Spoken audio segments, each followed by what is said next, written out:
Good evening, guys.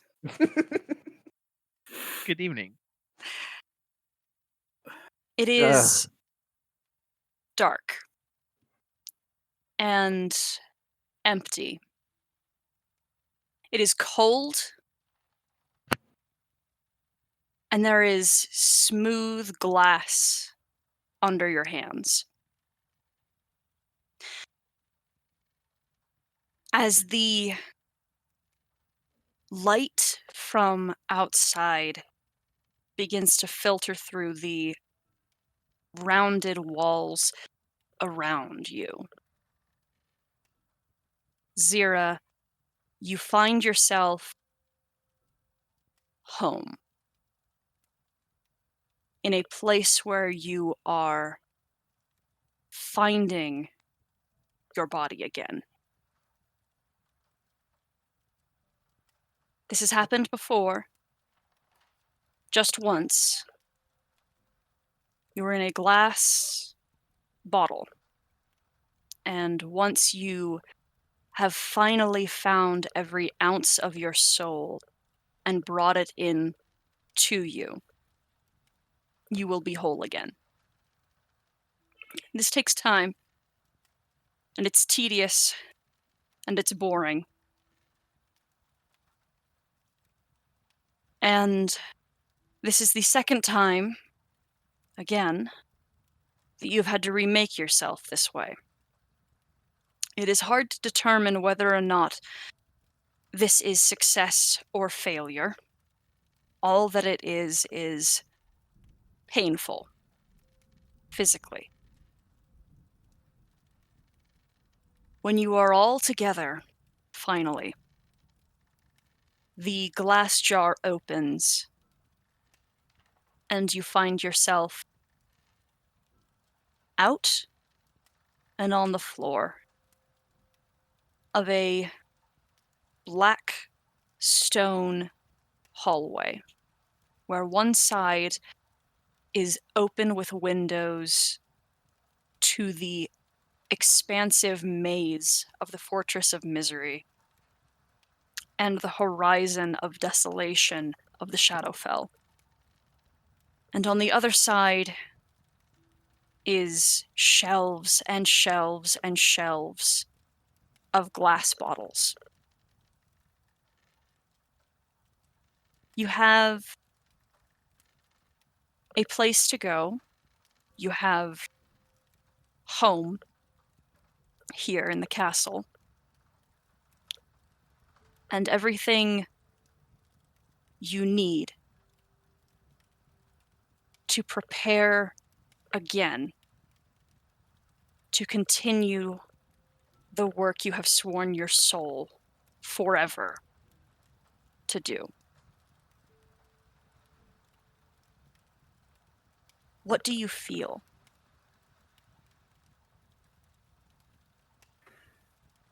Uh,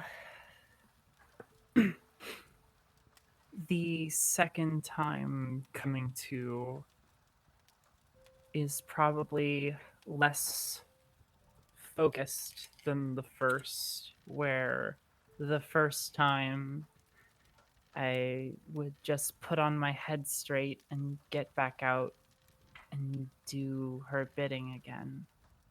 This time, probably having seen the people that I promised I'd contact and be friends with after I got out of prison, who sold me out, who did all these things. Remorse. There's like a break in the focus more than anything, but still overarching that sense of duty because it's all I have.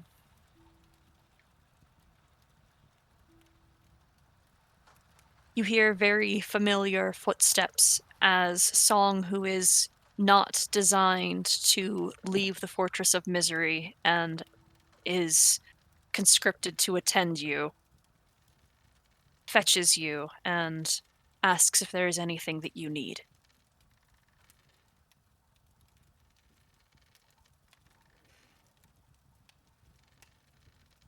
anything I need. You mean like in terms of provisions or Time to eh, rest. I will have forever to rest. I need to do something, but something that isn't this. They take a I step back and allow you to go as you will. I is there any way that I could either speak to or um like visit either Valor or Oryx?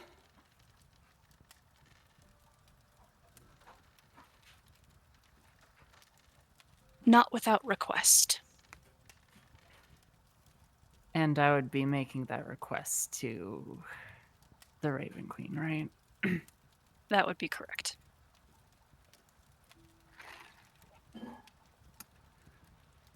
I I think I think I'll do that. I think I will request to see Valor. I will try and approach her with that. At the will of this thought, one of the shadows from the wall pulls itself up into a spectral form, a tiny draconic creature, crete, in a more natural state. Um, uh, Hears this inner desire and flutters down the hall to complete the bureaucratic process of this and appoint a time with which you could convene with the Raven Queen. Great. Given that that will take some time, is there something you would do to pass the time? Um well, being that June hasn't really seen much of Zira since we left. What what are her like living conditions like? I imagine pretty Spartan. She doesn't.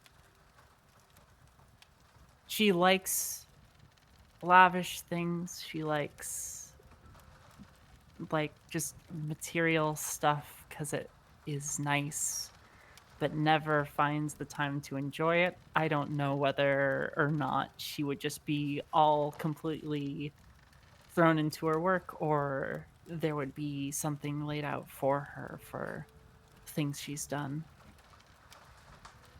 As promised, due to her faithful adherence to the will of her master, the quarters that are provided to Zira within the Fortress of Misery are anything but Spartan, but they are sinisterly sanitary. The drab colors of detailed fabrics and fine curtains and thick rugs is lost in the fact that there is no color here. It is, you have a beautiful room with an outstanding view of the miles and miles and miles of flatlands that is the Shadowfell. And anything that she wishes to ask can be provided to her because it can be just made of the material here. But food has little taste, and it is hard to tell whether or not that is because she is dead. And satin feels like it has grip, unlike her expectation, and The bed feels as if it has never been turned down. Your time in this place, you've had, what is many days, even months in the material plane that you have been here, but you have never felt as if being in this room has been worth that time. And as time moves so differently here, it has never been missed, but you have a beautiful home.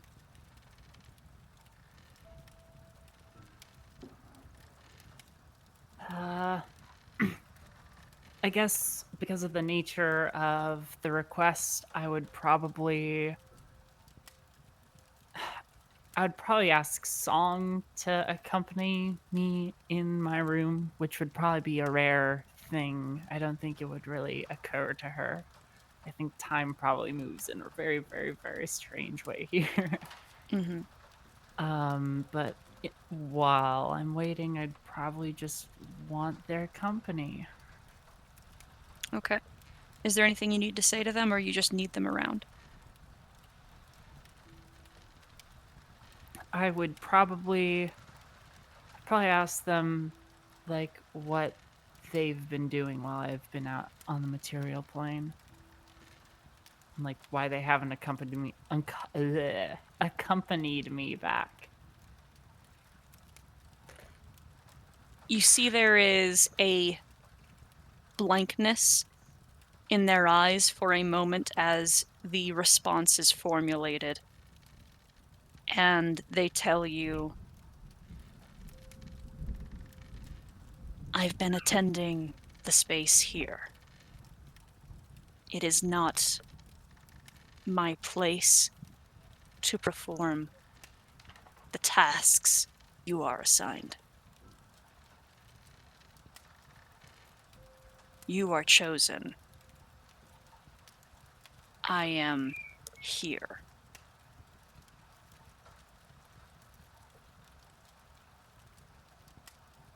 I will look at them for a long time.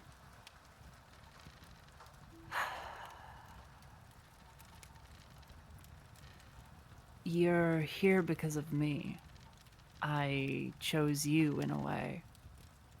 The only reason that you're here is because you mean so much to me. Or you did once upon a time.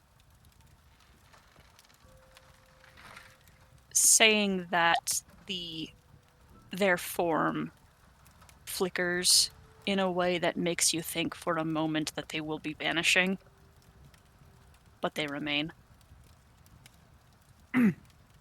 Oh boy.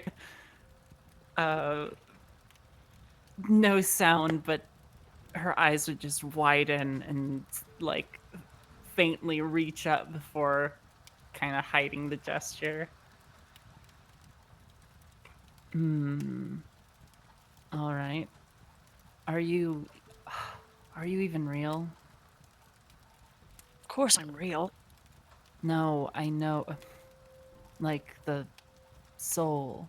Or are you just some construct that the Raven Queen's made? I I of course I am me, Zira.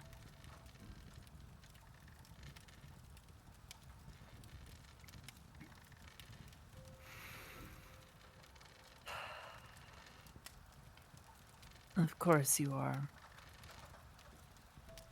I guess wouldn't be the same if it wasn't. She'll kind of laugh and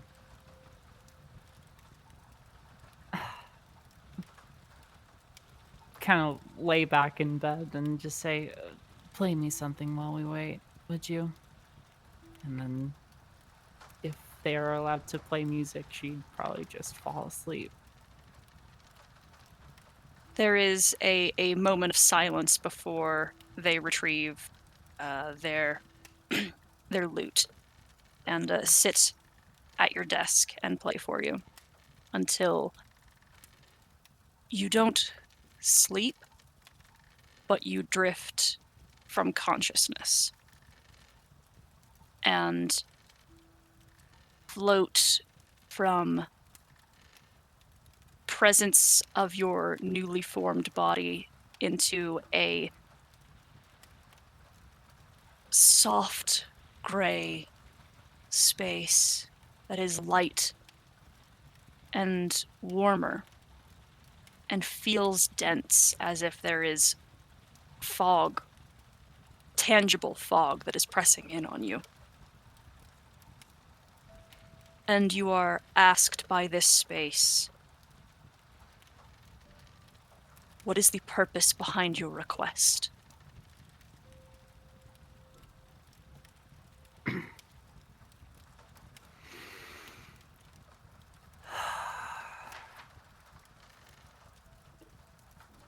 To be remembered, I'm sure you would understand. Without it, without the memory of these people that I've traveled with, I would just fade into just another one of the Shadar Kai or another one of the monsters that reside here. I need to go back. I need them to not see me like that. You are afflicted with memories of Oryx shouting, I was going to wait for you. And being chained as she made that promise to you the first time. And then memories of everyone else expressing to you your value to them. Razik insisting that you are powerful. Faye telling you that you are important because you have a soul and not by any other measure.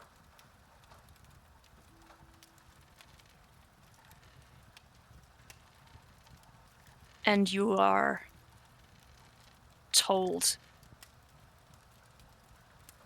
that you are remembered.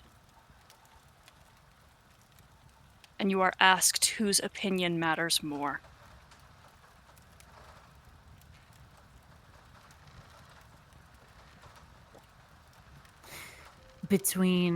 Is it between her and the people? Yes. I will simply say the ones that give both of us our power.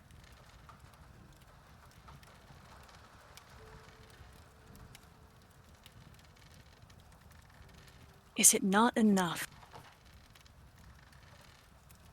to be known? You must be loved by them.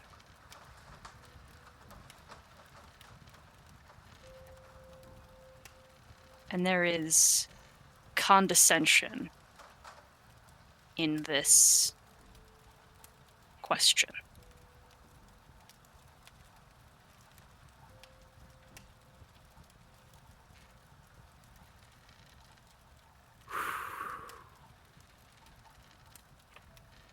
And what exactly do you stand to gain from my servitude? You have the power yourself. Is it worship, or do you want the same thing I do?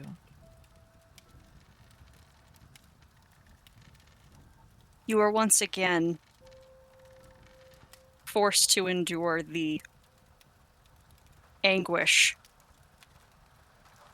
in Oryx's eyes and in the despairing anger in her tone as she told you she was going to wait for you. And you know you are a tool. And you've known this. But now it is more obvious. You, under the queen's thumb, are the button to express misery from the god kind.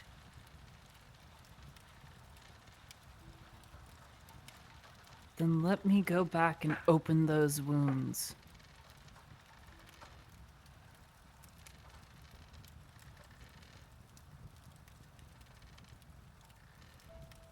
The grayness begins to withdraw, and the warm pressure of that air recedes as you are returned to your room, and the cold and the emptiness as Song is gone. And where your door stands is a open portal to the material plane. I am going to stroll right through. Okay. Thurkiv. It is some days past since everyone has finished their business since we last met. And you are sent a message. There is a place you can go that you will be retrieved. You follow the paths that you will be shown at night while dreaming. And when a ship will arrive to collect resources, you will be retrieved. You cannot be followed.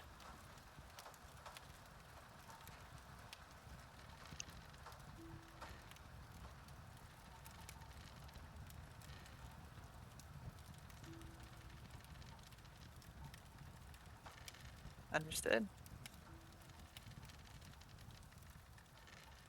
Is there anything you say or do before you depart?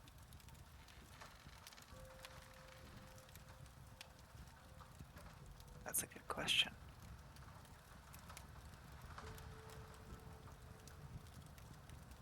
I am going to approach Oryx.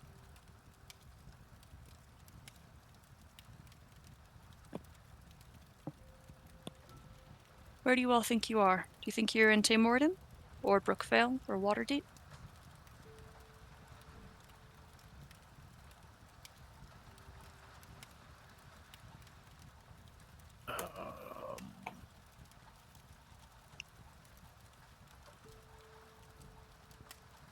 If we're in Waterdeep, it's just for a visit, basically. Would be my thought. Haven't been staying here for a day or two.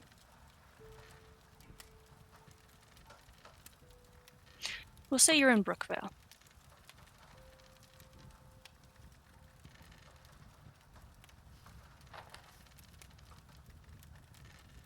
And Thurkiv finds you.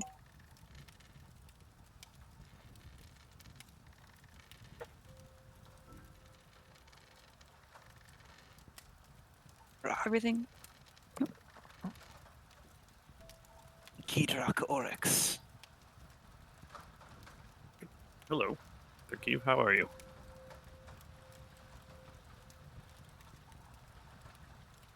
As ever.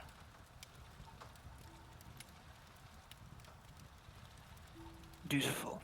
Anxious.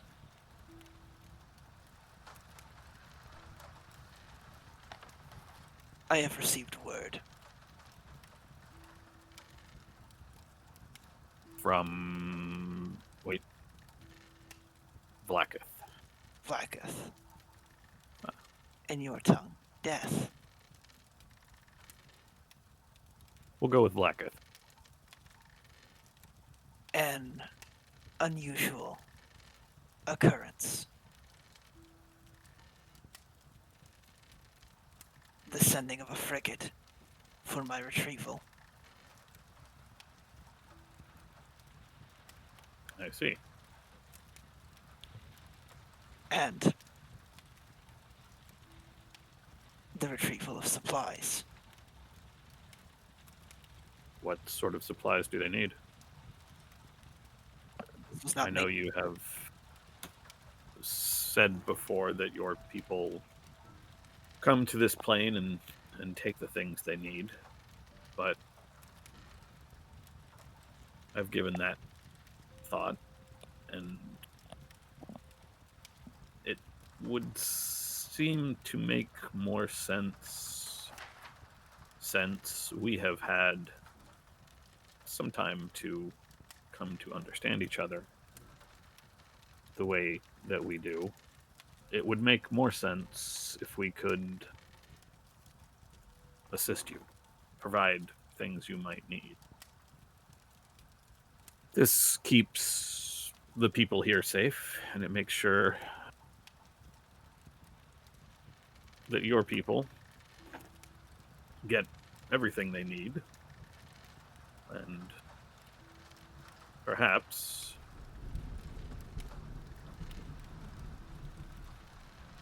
we can build some sort of trust.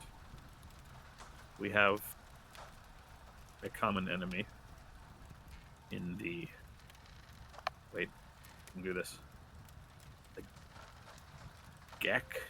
Gek. Gah, close. You are getting better.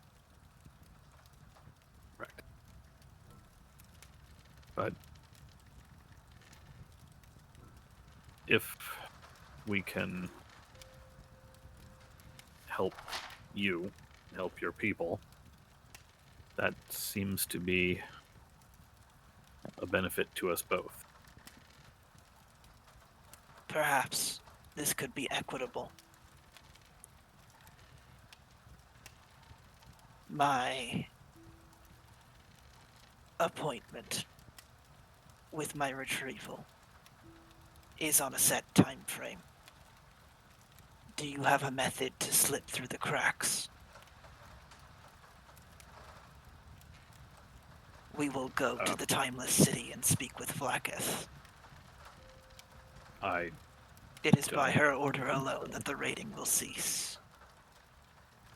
see. I don't think that I do. Although I might know someone who does, but we would have to travel to Waterdeep. I think she's there. But, well, I don't know if she's ever been to your citadel, and I don't know if we have the time to...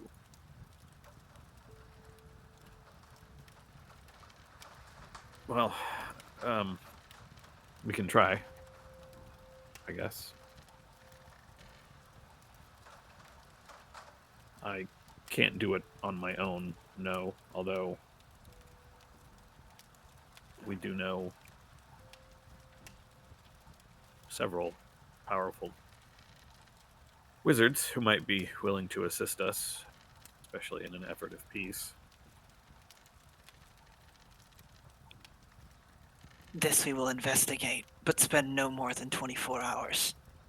At the end of 24 hours, I will send a message to Vlaakith and attempt to negotiate a slipping through the cracks. If you bring your own resources, you will look stronger.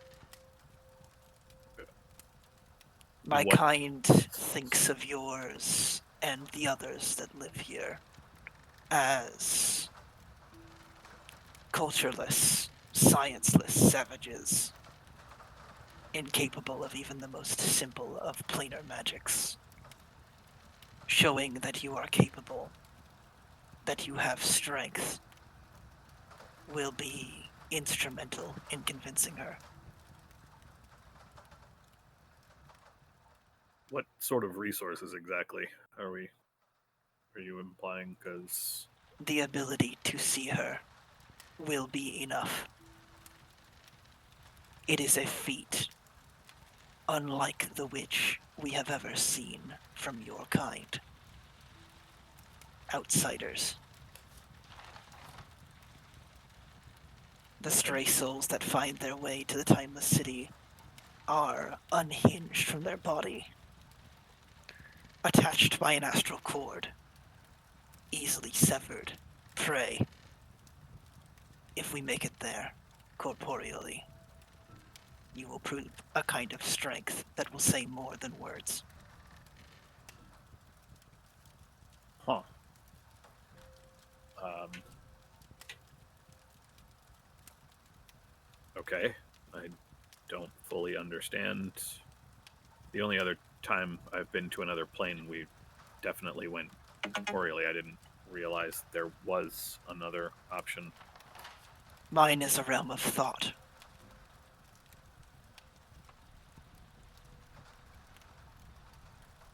I don't think I We really haven't get what time that to means, explain. but okay.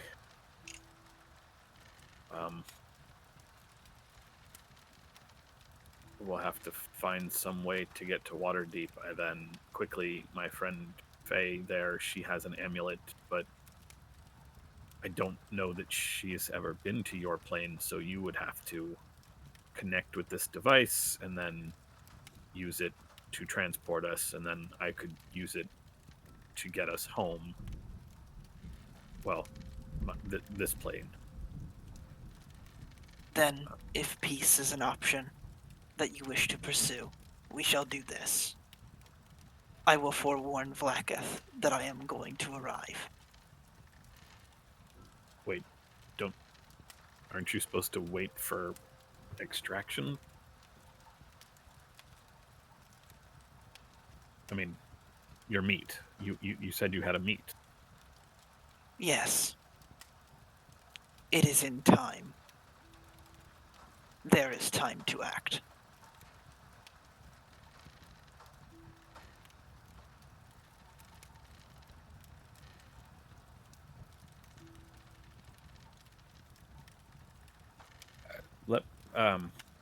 Let me at least let Pete know where we're going. Make So that we preparations don't quickly. worry.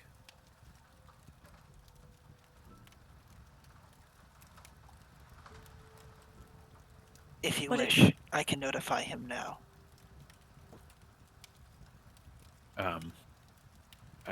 I guess this is very short notice. I guess is I am letting you know as soon as I have known. no. I realize that, and thank you for that. It's just, do you even know where your pickup is coming? Should we Yes, warn anyone in the area? If you may do our with this information as you wish. I will not advise you to prepare enemy combatants for my people. But, if that is what you wish to do, you are a trusted ally. don't want to fight your people, but at the same time, I Then we should move don't quickly. want them to attack the people, well, wherever they're arriving.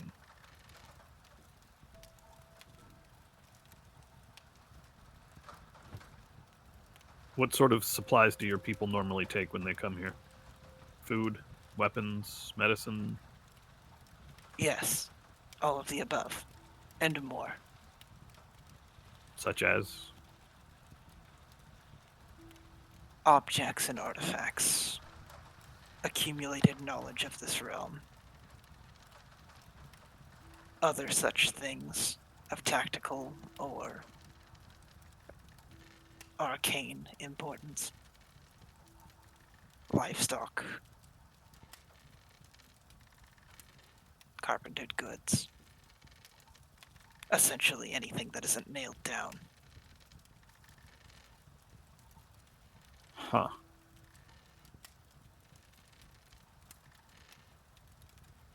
And how often do your people... No, you know what? We don't have time for that question.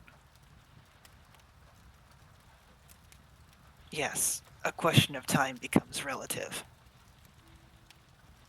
Time in the astral plane passes very slowly compared to here. You should make preparations. Okay. No need to contact Pete. I will do it. Darkeith nods and then stands at attention where he's at to wait. I guess prepare everything you need to prepare. I'll be right back. I am ready. Don't you want to get your things? I have my things. Oh, okay.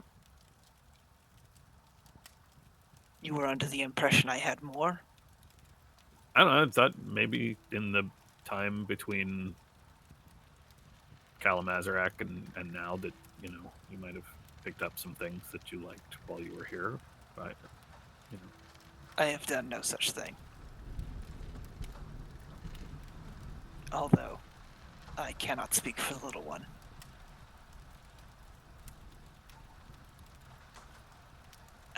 There is a small pouch that is attached to Thurkeev's bag that contains odds and ends that the pseudo-dragon has found and returned. And they look very happy with their things. What is Pete doing in the aftermath of adventuring? He is probably talking. What's the librarian's name again? I know, right? Hold on, I did actually pull it up because I anticipated us both forgetting. His name is Stanton. Okay. He would be talking to Stanton about future plans and goals of Brookdale. All right.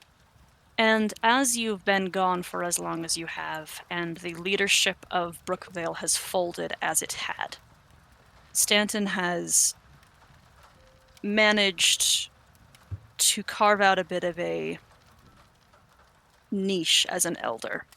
He is one of the older members of the city. He is, as far as everyone else knows, a cleric of Denier, though that is not true.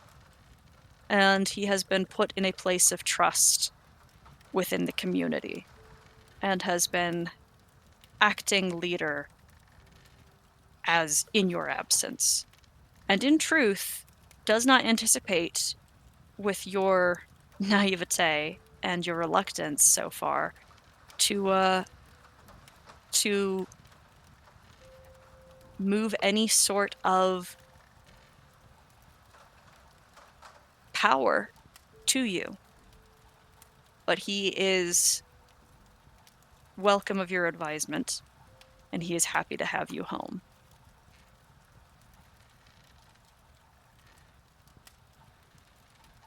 But Oryx can find you as you are reviewing some of your ideas and plans. Hey, Pete. Yeah.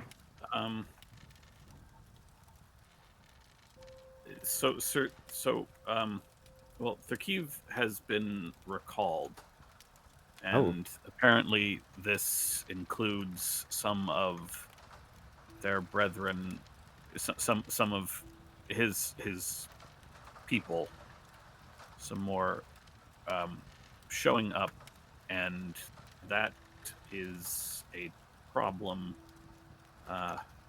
given their tendency to show up and just take things. Yeah. We are going to attempt. Okay, so I put forward the idea that instead of them having to show up and steal from people on this plane, that maybe we could work out some sort of alliance, which would involve us providing supplies, um, basic things, food, textiles, stuff, basically. But apparently, for that to be a thing, and for piracy, I guess, for that to stop, that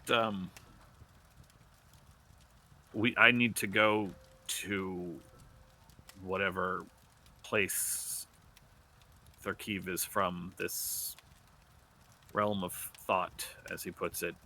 Really gotta just ask for a name at some point.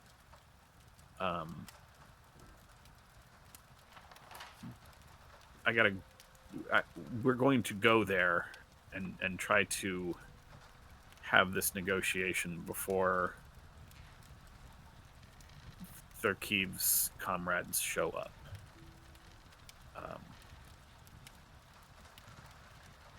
I mean, I just wanted my general plan, since we have to slip between the cracks, travel planes. But Faye has that amulet. That's the only way I could think of off the top of my head. And apparently there's not a lot of time. oh, So I hope this doesn't come off rude. But why Close you? to your mic. Close to your mic. Why you? What authority do you have to make these kind of arrangements? well, I mean, I'm not making it for the whole plane. It was, I guess, because it's my idea. And I certainly can put a good amount of the effort involved to my people. I know they're just getting settled and everything still, but it would give us work. It would give them work, which is important.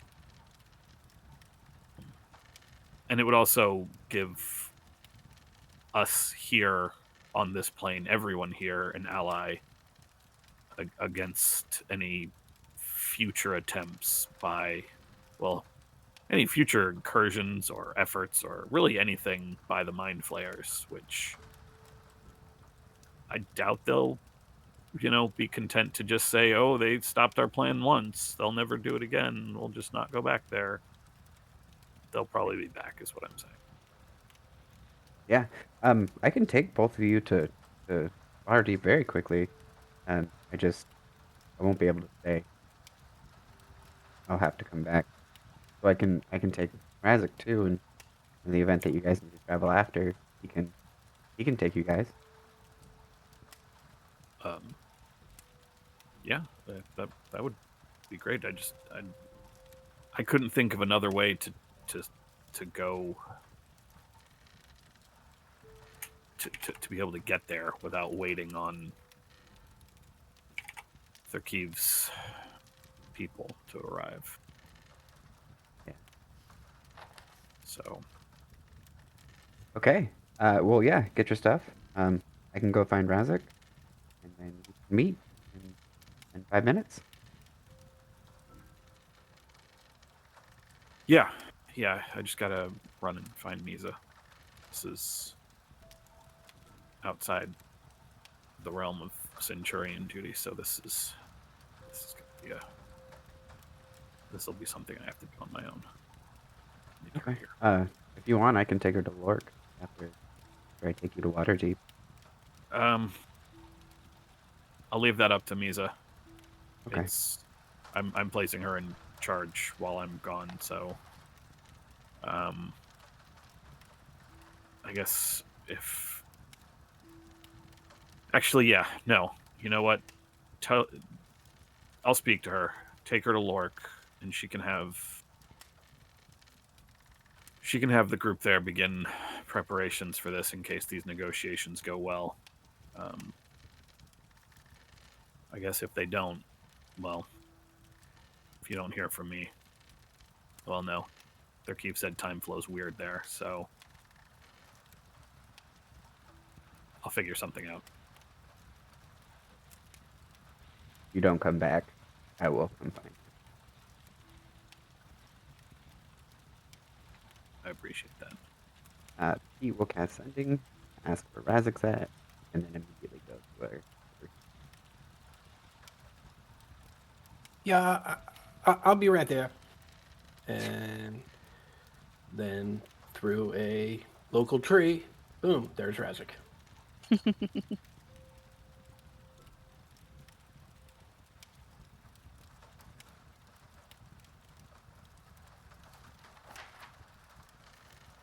Did you want to have the discussion with Misa, or are we ready to go? Yeah, let me just Okay, run and speak to Misa. And I do. Yep. Yep. No problem. Okay. S- Whatever food, whatever stuff we don't need, we can just get prepared. I would really think it's better if, we don't have a constant conflict with a group that hates mind flayers as much as we do, so I don't know. It's all sort of dependent on this talk, so you're in charge while I'm gone.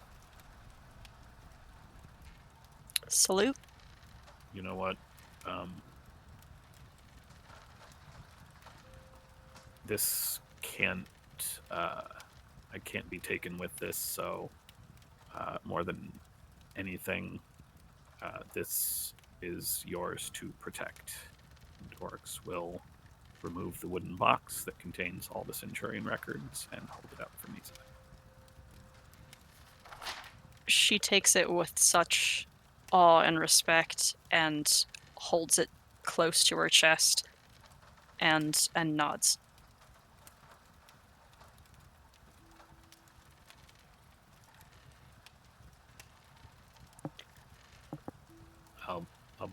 I'll be back for that.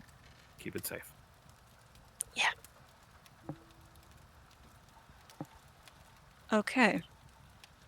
Right before we leave, too, I'm just gonna find Abe really quick so I can say goodbye and say, "Hey, just really quick, I have to take Oryx to Waterdeep so that we can keep mind flayers from invading the realm, and then I have to take Misa to Lork. So unfortunately, I don't have enough magic to come back, but I will be back tomorrow."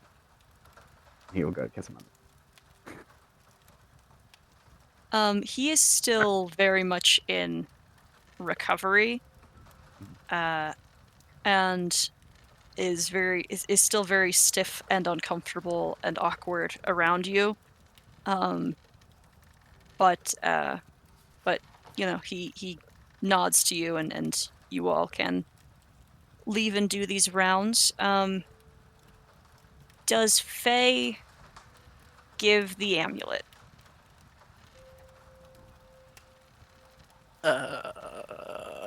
You want what now? Just to borrow that. Remember how we got to Elysium that one time, and then I used it no, to take us back. don't get me wrong. I did hear you. So here's one thing: this is the most valuable and interesting thing I've ever owned ever. Oh, And you're my very good friend, but I don't know. You got collateral? Nah, I'm just fucking with you. Do bring it back though. I'm serious. Bring it back. Don't die. Bring it back. It's very important to me that you bring this back to me. I understand. I got you. Okay. Do you understand though? Very important. Bring it back. Also, Right. don't die, but mostly bring it back. I mean, you're gonna need to not die to bring it back, aren't you? Besides, you got folks counting on you, right? Think about them. Faye reaches out and drops the amulet into Oryx's hand.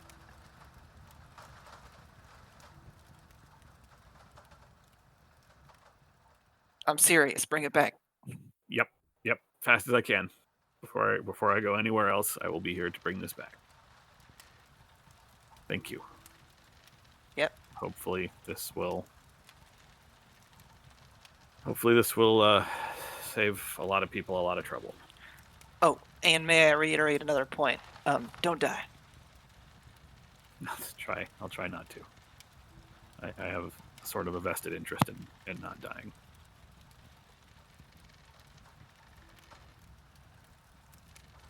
Good. Faye is going to hug Oryx before going back to whatever she was doing. All right. We'll get to that. Don't worry about it. Okay. So you give the amulet to Thurkiv, is that right? Yep. You'll need to concentrate on this, focus. That will allow you to use it to take us to your home. I can't do it because I've never been there. Once we get there, you can pass it to me, and then we can go meet this person that I may or may not even be able to see.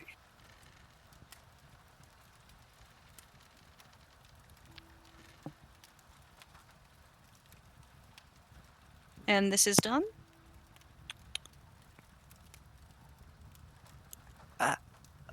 Lily is checking her character sheet to see if there's anything she can do to make this more likely to succeed, and it's looking like that's a no. This could go very poorly for us, dude. I got some. I don't know if we're still there, but I can give you guidance. I don't think that helps. It's just a flat intelligence check. Doesn't guidance add to ability checks? Yep, guidance would Doesn't help. it? Oh, Yep. fuck yeah, dude. That's a D4. We in here. We in here with a D4 and proficiency and intelligence saves. Let's do it, baby. I ain't got that. You're a warlock. It's wisdom and charisma for warlocks, my dude. I thought it was int and charisma. Okay, well, yeah. Let's see this go so bad. Oh god. Let's see this go so bad. Hey guys, Humblewood's on hold while we go plane hopping. You must know you must know a few things about where we are going. It is the Okay. city of Tunaroth, Tunaroth, got it. the city of death. It is Vlakith's fortress. It is comprised mainly of military outposts. Do not wander. Do not get lost. It is built on the corpse of a dead god. Do not fall in.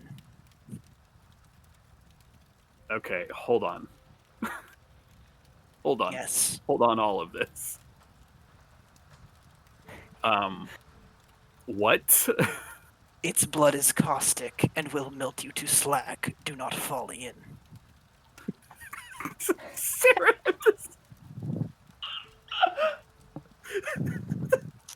fuck. Oh man. We will be going directly to Vlakith's fortress. It floats above the city. You shouldn't have to worry about the blood, but if you do get lost, which, as we've discussed, should not happen, do not fall in.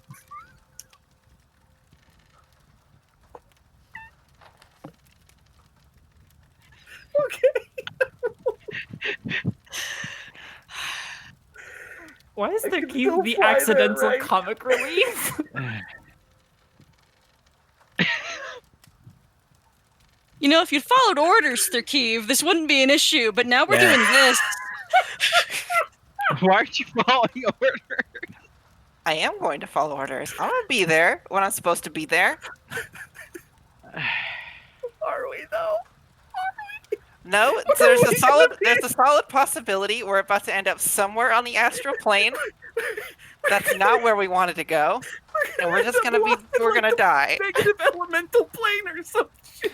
Well, City of Brass, baby! Woo! the good news is that I'm pretty sure orcs will probably be fine. I don't know about Thurkiv though. Oh, Thurkiv's no. toast. Yeah, like I think maybe like orcs is like, you know, Mortal Quill could get like slagged, and there'd just be a new one waiting. And I don't think Thurkeev has that. Nope, not at all. No. So I am going to cast Here we ascending. go. I want to cast ascending spell. Do it. To forewarn Blacketh of our coming. Hey, Mom, I'm about to fuck some shit up. This is the time for shit to go back Dragon on the lift, rails. Mommy. Hey, I'm The coming. response that you get is a very stern. She does not want Oryx there. Well, Another sending. You are She- you are to be returned.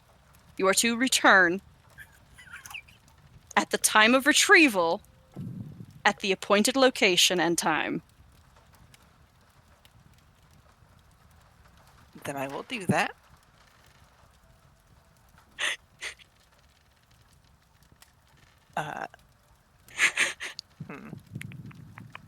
Great. Let's operate around these rules, shall we? I would like to try. I missed that. I'm sorry. What did you say? I would like to try to negotiate the appearance of Oryx at my retrieval for a diplomatic concern.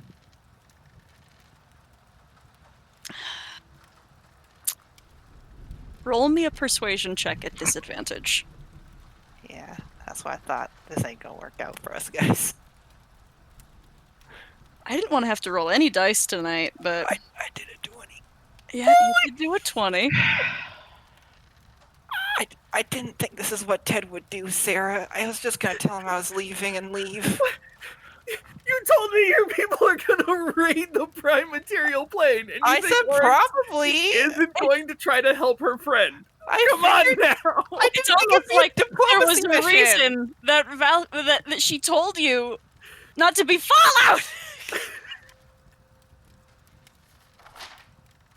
Hey, she said not to be followed. Well, Next time she'll say, "Don't be accompanied." Oh my god. you have. I rolled a DC, and you barely hit it. You're gonna get Thurkeev killed, Ted, you fucker. Oryx and Thurkeev, buddy comedy show. All right. Hell yeah. I'm into it. Interdimensional comedy buddies until we both fucking die. Die. You are told if the Drake Slayer is with you, then come now. We are to go. Okay.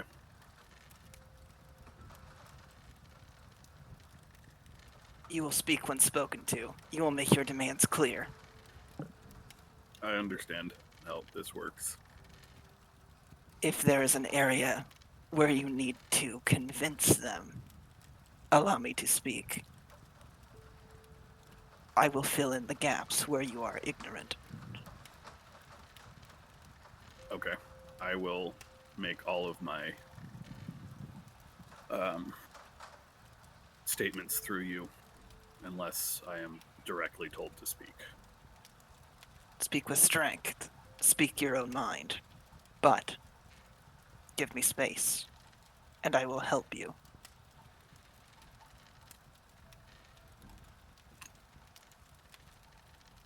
You must appear as if you are capable of standing without me, because you are.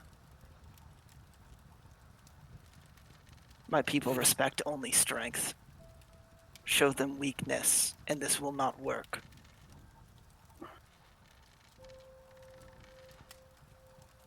Understood.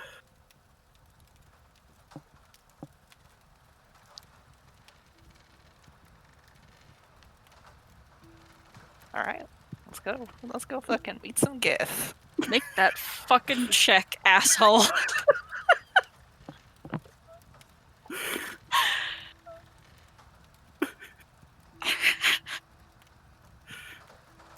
I thought my location was on the prime material.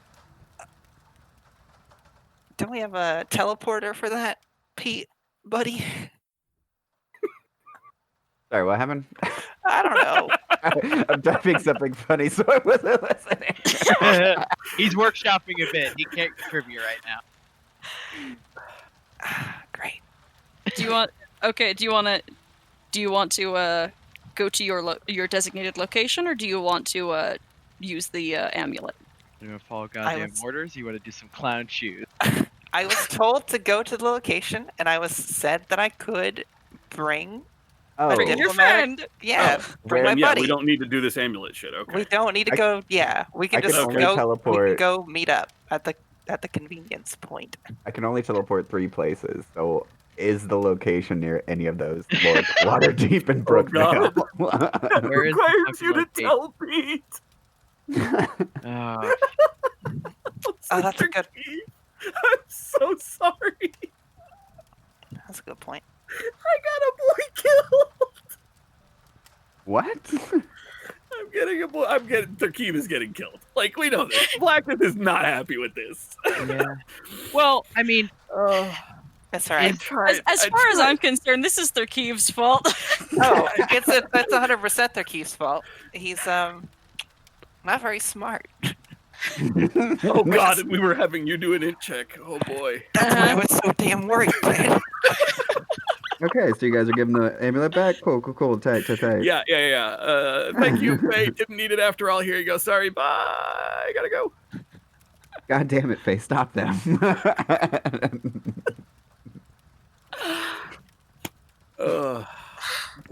Okay. You're gonna have Faye vet bad decisions? Come on, Doug.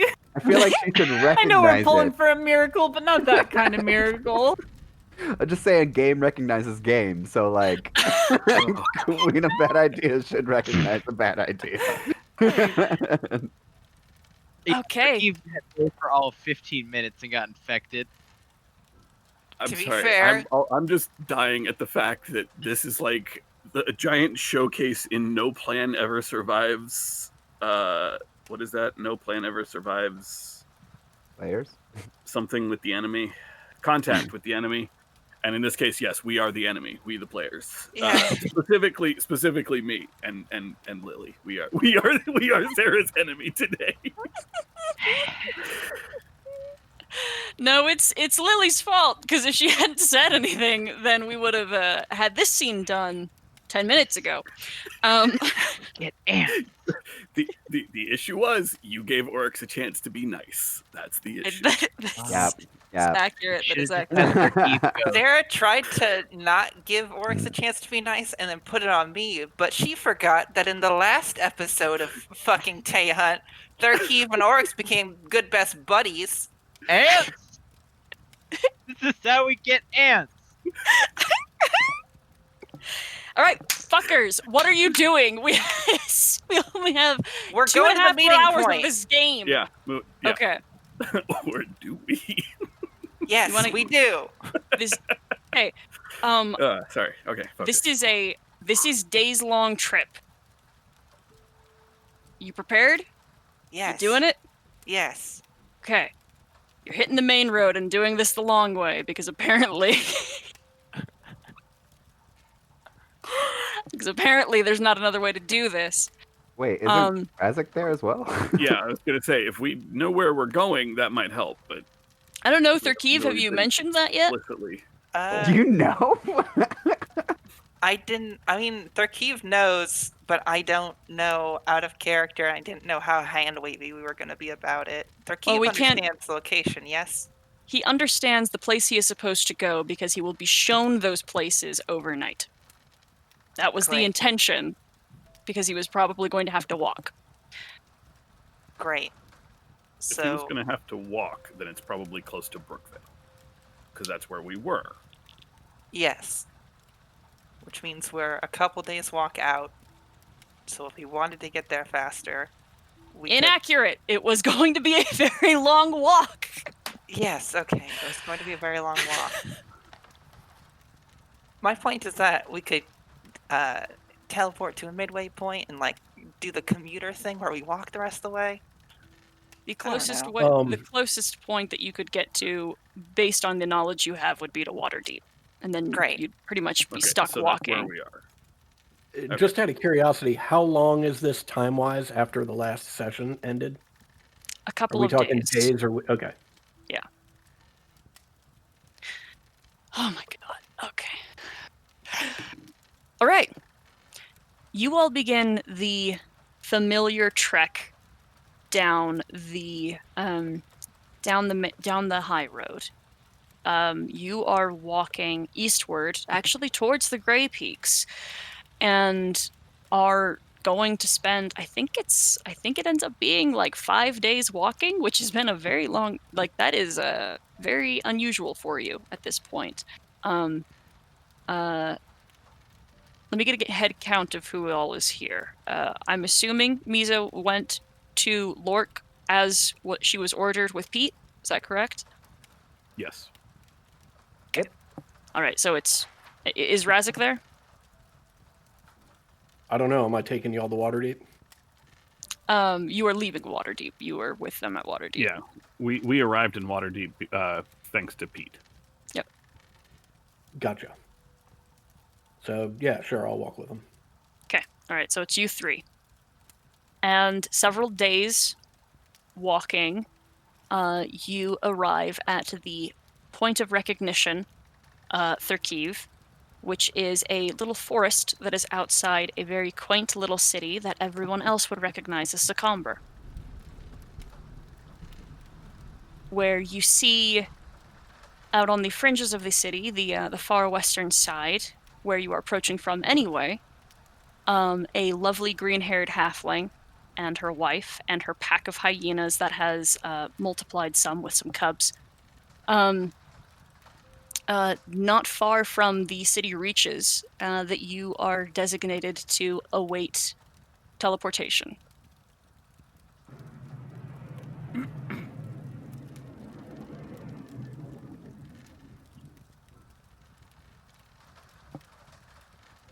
Willowin?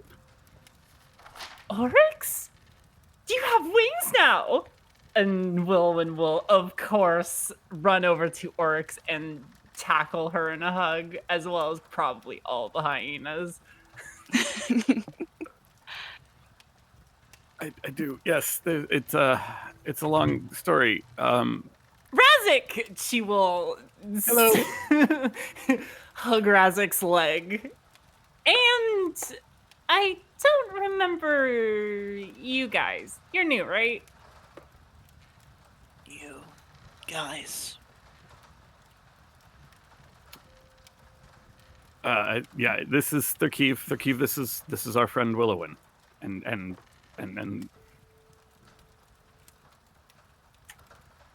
And she'll start naming off all the hyenas and introducing I them was all. going to say this is Willowin's wife, Erin. Oh, because person who can speak. Hi. The beautiful half-elven woman extends a hand to each of you and gives very warm handshakes and hugs to those she recognizes. Thursky was very careful not to touch her. so what are you guys doing out here? Thurkiv here has some Do not disclose our business. friends. We're meeting someone. No. Oh, Wait, no, we're not. We're passing by. How are you? How's everything here? good. Me and Aaron were gonna go on vacation, but Waterdeep, right? She kind of shrugs. I heard you guys handled Metropolitan that. Adventure. I had to cut Right. in really fast on that last line I said. It should have been telepathic. Thank you. Sorry. Oh, well. I had to like interrupt Ted speaking, so I didn't get time to say it. Got it. Oh, okay. Just so it's not super weird for the other people Right. standing there. It's still just as weird to see Orange be like, "Oh, we're meeting friends." I mean, no, we're not. I mean, yes, no. Yeah. How are you?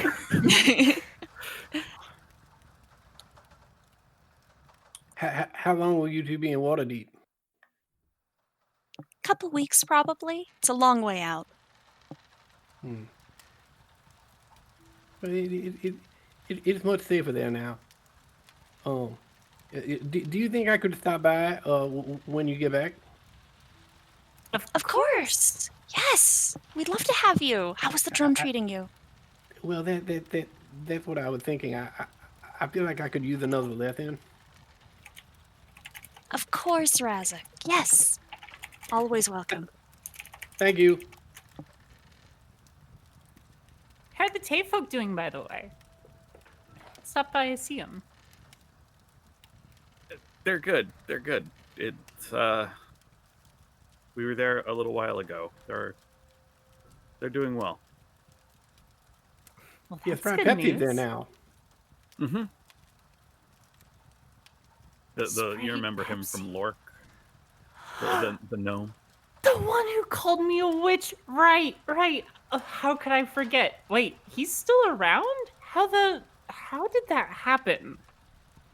Oh, that's a long story. Why don't I Yeah. fill you in between my drum lessons? Perfect.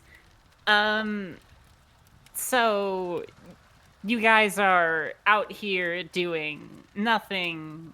Do you wanna any help doing nothing? Do you wanna have like a Oh picnic no or no that's something? no, thank you, that's okay. You guys are making your trip to water. We just came from there, so we know how long that trip is. That's thank you though. It's very wonderful to see you. So we're not doing any of that stuff we talked about with Faye? We should actually be going. I don't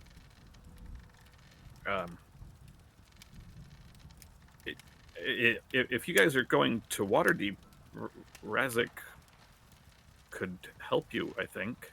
Oh yes, we're gonna travel back that way. If you'd prefer just to be there rather than walk, I could get you there right quick.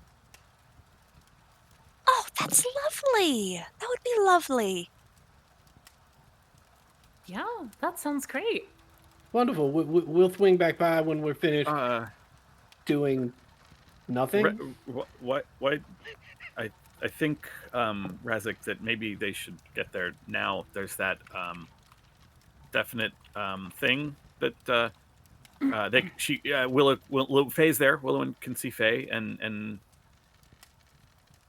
okay, above board isn't the thing with Thurkeev just supposed to be Oryx and Thurkeev, or am I trying to send Razik away for no reason? I think sending Razak away is not a bad idea.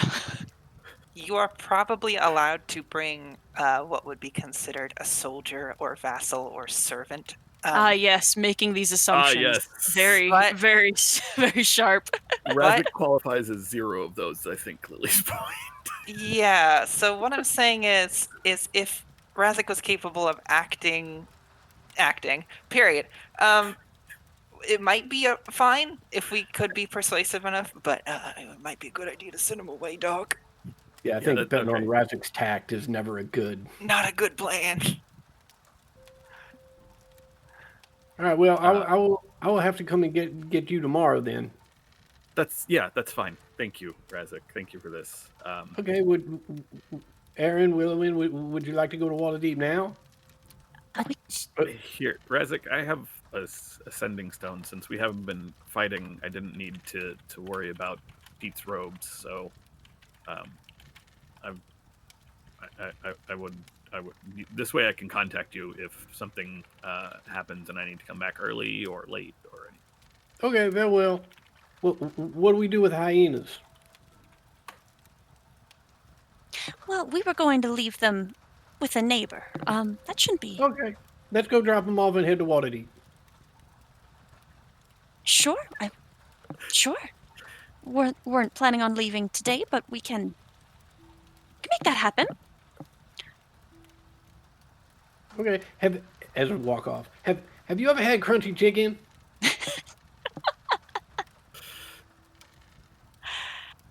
Okay. Tharkiv, through the trees, just just in the back, basically in the backyard of the cottage, there is a tear.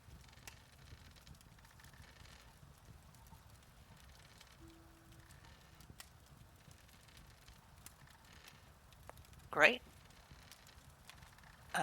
Let's fucking slip through that bad boy. Actually, I'm supposed to wait here. I will wait here. You wait for only a short while before your escort appears and takes you through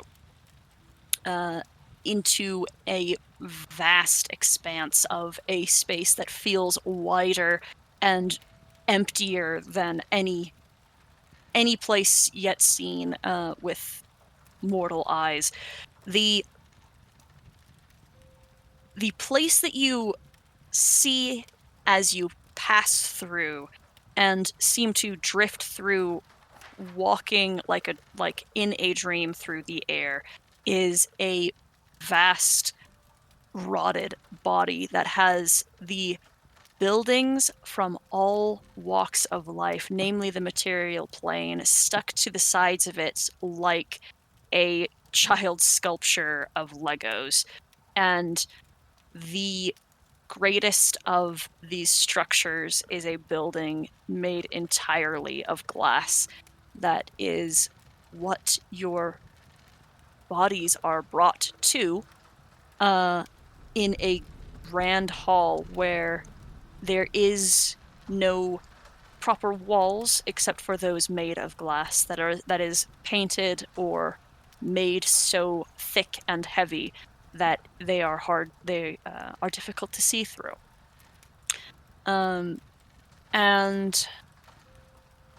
after some boring minutia, you are brought to presence with the Lich Queen, who is kept at a great distance from you, a being that projects her own form to be much larger than that of any ordinary Gith, and has the papery skin of something that is ancient and in dire need of hydration, with long wisping hair and sunken eyes that are deep and wizened, and long robes that are decorated in the fashion of her people. And you are telepathically commanded Thurkiv to present your company.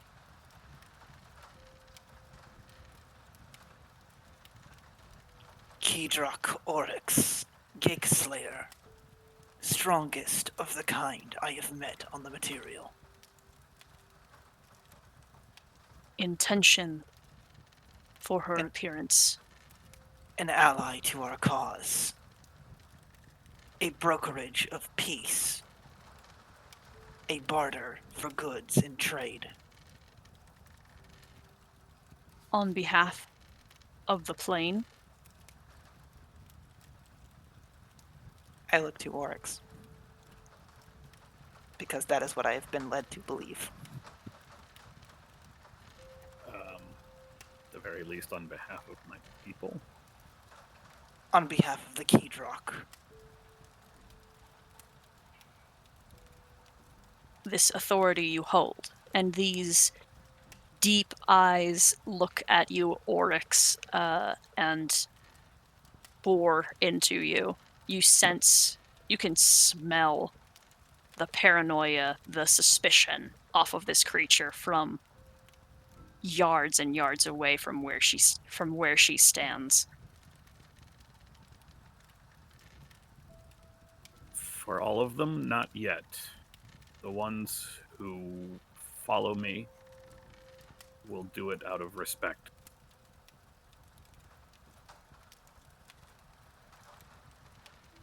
Resources to provide.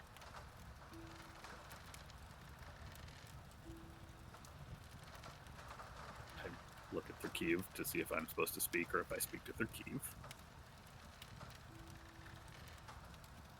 I telepathically tell Oryx to offer what she will offer and demand what she will demand. but only when spoken to. We can offer supplies, food, precious metals, textiles, whatever crafts we can provide. We mostly seek peace and allies against further Gech incursion.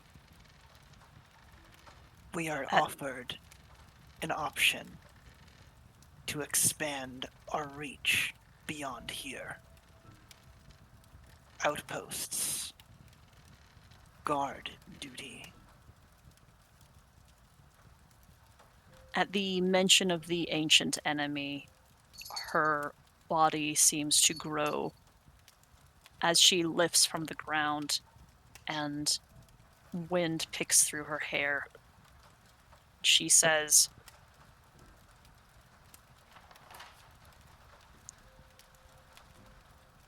"Commendable allyship. Valuable asset. Provisions.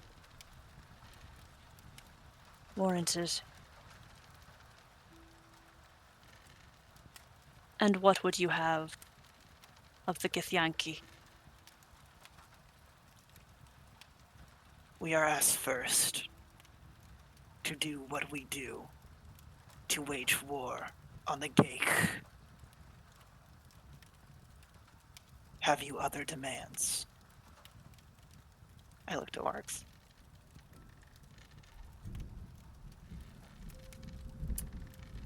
I am told that on occasion you raid and take supplies from the people of my plane. I am simply asking that I'm positing that our supplies be used in lieu of taking those from others. We seek no loss of life on either of our groups while the Gek are out there. While you are speaking, the glass around you darkens as a monstrous and imposing figure with deep red scales passes behind one of the walls around you. You instantly recognize it as Draconic. And she says,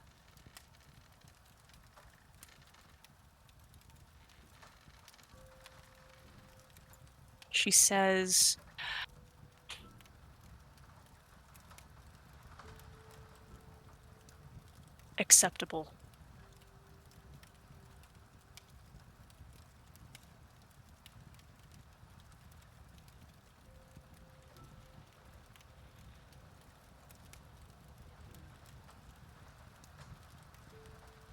Oryx will nod and salute. I salute in turn. We thank you for your time. I apologize officially for the short notice.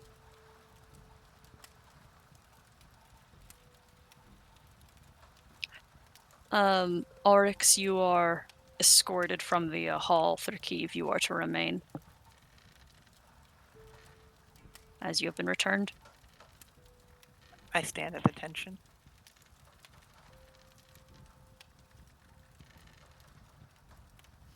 Insurmountable loss. Irredeemable.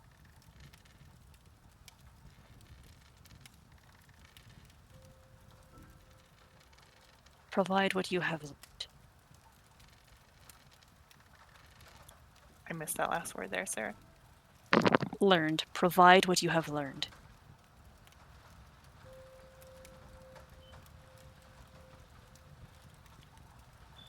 I will recount every detail I can recall of the prison and its inhabitants. I then will, with a stark for Thurkiv amount of accuracy, recall the swamp and its inhabitants, the killing of the dragons and where I believe their remains might lie. The approximate size, number, and defenses of any settlements I have seen or been through, by Therkiv's estimation, which might frankly not be very good, including Waterdeep. I will recount details of Oryx, who has been of particular note to Therkiv, stories about her destroying a brain and the kill tally of her and her people. And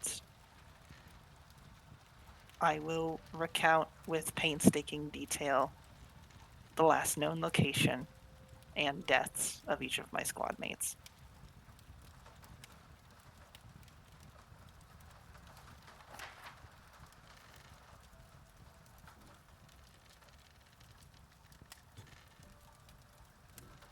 You will provide this information to Rakul, at which point, after you have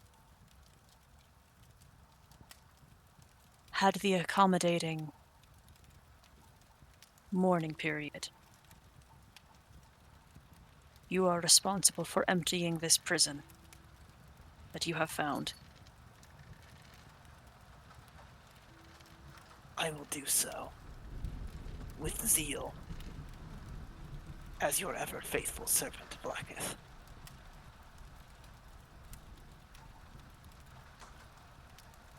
I will bring death to those who have brought death to us. They will know a war unlike which they could have imagined, sequestered from the might of the Gith.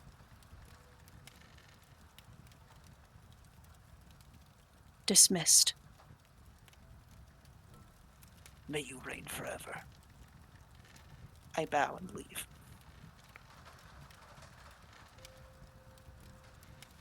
And Oryx, you are taken back through that fracture in space and back into the wood outside Willowwind's home after Razek has left, and you are alone in Succumber.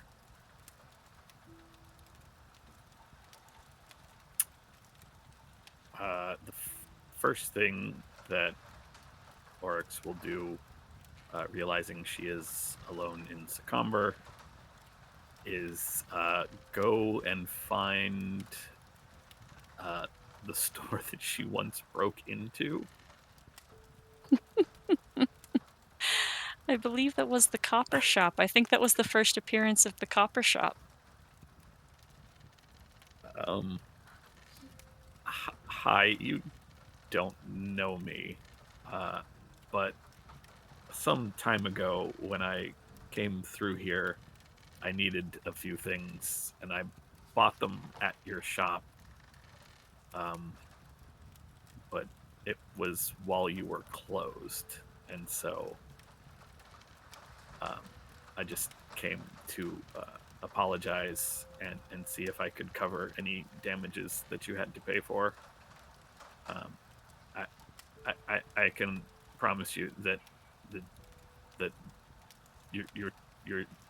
tools that I bought,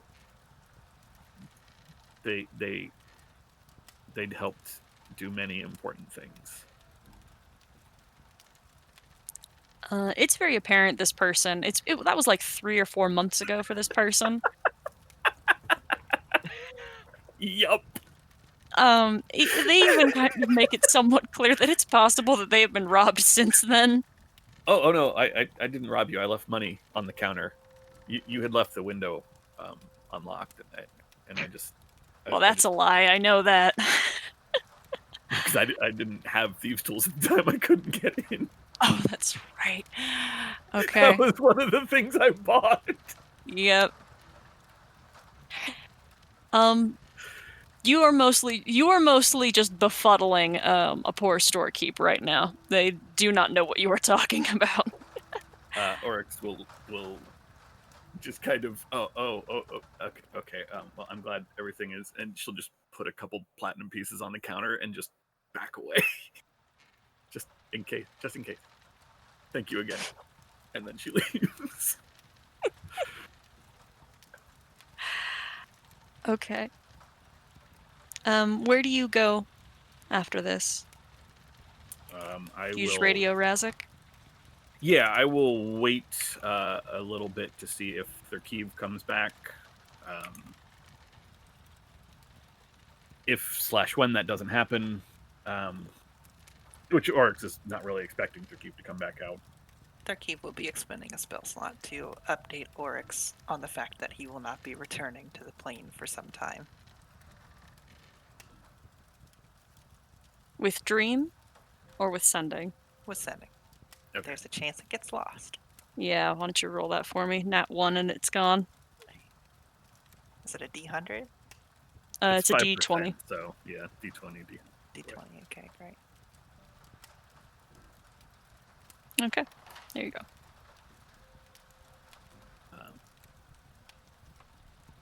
Thank you for letting me know. I'm happy to have met you. Please stay safe. Talk to you soon.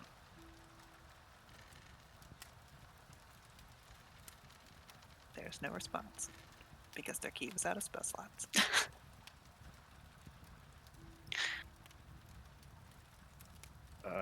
Hey Razik, I'm back in Secomber. I'll stay here, I suppose, if you can't make it back here. Until So I'll come get you tomorrow.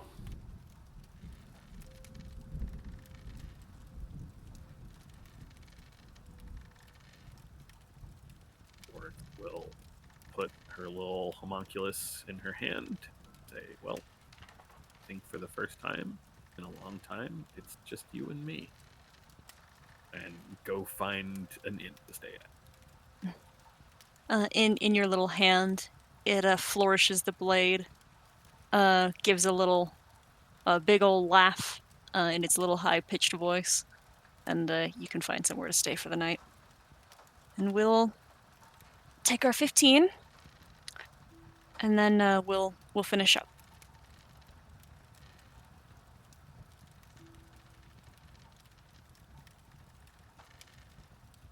We're back. Blythe. Yep. Yes. Yes.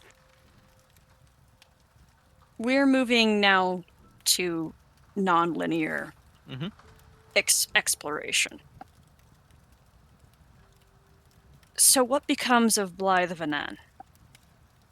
I think in the montage of time elapsing, it's just 100 different tavern rooms filled with illusion, flickers of Umbara, flickers of the slaying of the two dragons.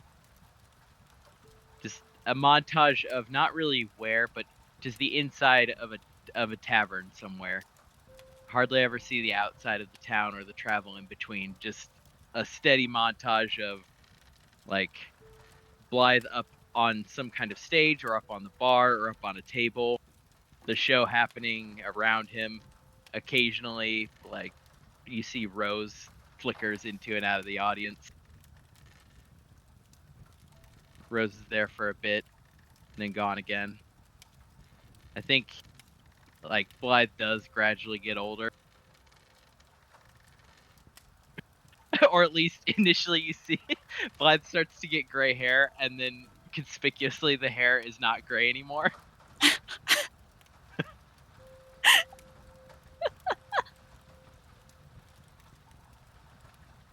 But yeah, I think that montage of Blythe giving his shows on top, in taverns all over. I think it ends kind of with that, because that is fundamentally what Blythe goes on to do with the rest of his life, doing what he likes to do. Is there anyone he makes tremendous effort to see, or does he just let fate let people in and out? Besides Rose, no, not really. He presumes he'll run into somebody occasionally, and he does stop by Tay every so often. But yeah, not especially. He doesn't have like the sending spell, so he doesn't reach out to anyone really. In about a week's time, he would have reached out to him to give him his picture. Yeah, I mean, Blythe probably would have stopped by Brookvale briefly at some point, but after like visiting you with you for a bit, he conspicuously spent most of his time entertaining your people, and then left without saying goodbye again. What's the paint? What's the drawing? It is, and he gave him two so that he can give one to Prim. Mhm. But it is Blythe sitting across a table from Prim. They both have their feet kicked up. Uh, there's a lot of smoke both above them and in the background, all coming from Blythe, of course. And they are both holding two mugs in a way that looks like they're cheersing each other. And on the back, it says, "Cheers." Blythe doesn't really do any adventuring in the formal sense anymore. Where does that geographically end up leaving him the most, do you think? I think he spends quite a while here, but as he starts to get, you know, older by the standards of tiefling older, it takes him further back over to the other side of the continent, basically. And is there anyone he, like, reaches out to while there, or is he choosing seclusion? Um, I think he mostly like the one constant fixture going into and out of Blythe's life is probably Rose, just in the sense that they end up being traveling companions for a bit and then depart to go their separate ways. But they always kind of end up intersecting again and having a good time for a while before, crossing. So I think as Blythe starts to slow down, and I believe it's probably Neverwinter, right? Where he's from? Yeah. Well, Yeah. where he spent Y most of his childhood. yeah. Yeah, it was Once Neverwinter. he is too, like, again, very old and far too old to go wandering anymore, just physically. He's probably mostly in Neverwinter, like doing his show in Neverwinter for like the remainder of his years. Okay. Becomes And kind of a fixture there. yeah. And does time mean anything for how this story gets told? Time meaning, Does his age alter how this story gets presented? I don't think so. I think over time, it started out very like flowery, but as Blythe, grows as a storyteller, like things get more exact. And Blythe leans into the the joy is in showing a thing how it actually happened after a certain point and not putting these, fantastical flourishes on it. And the challenge is to try to present something as it actually happened, not as, a fantastical version of it. Which is kind of something he comes to probably very, very, very late in life.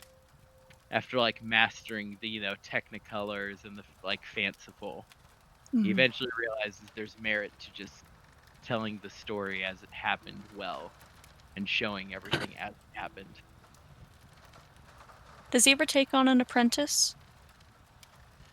Um, I think he has probably a few back at with the a combination of the like Lathanderites, the Dawnbringers, and the like I guess Augmites or whatever you call them. He's probably on the lookout for those like him. Not necessarily tiefling, but those who are possessed of an overabundance of creativity and, Mhm. feeling shackled by the like structure. And I do think he eventually takes on like a formal apprentice, probably in the very, very, very late stages of his life. To whom he eventually does gives the story of the pipe and then passes the pipe off to. And he probably spends, the last like 4 to 5 years of his life still doing his show. But yeah, I think Blythe probably eventually passes from something like old age, relatively happy, probably in like probably in the bed of some inn that he was like staying at for free as part of their regular patrons. What is the thing that is more impactful of Blythe's memory? This story that he has passed along and has taught to other people to perform, or the lessons that he has instructed to those who wanted his mentorship? I think it's more important to Blythe earlier on, kind of just after he had crafted his, masterwork of a story. It was very much about this is an incredible story, possibly like the greatest story. But over the years, by the time he had his, people who came to him for guidance, it much more became about the like the lessons that Blythe learned from a life of traveling on the road, doing gigs, and more than the lessons, the like reasons why somebody would choose to devote their life to doing something like that. Basically, just for the sake of spreading joy.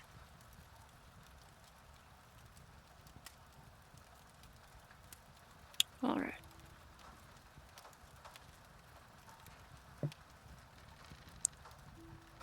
And what of Prim? What about Primrose?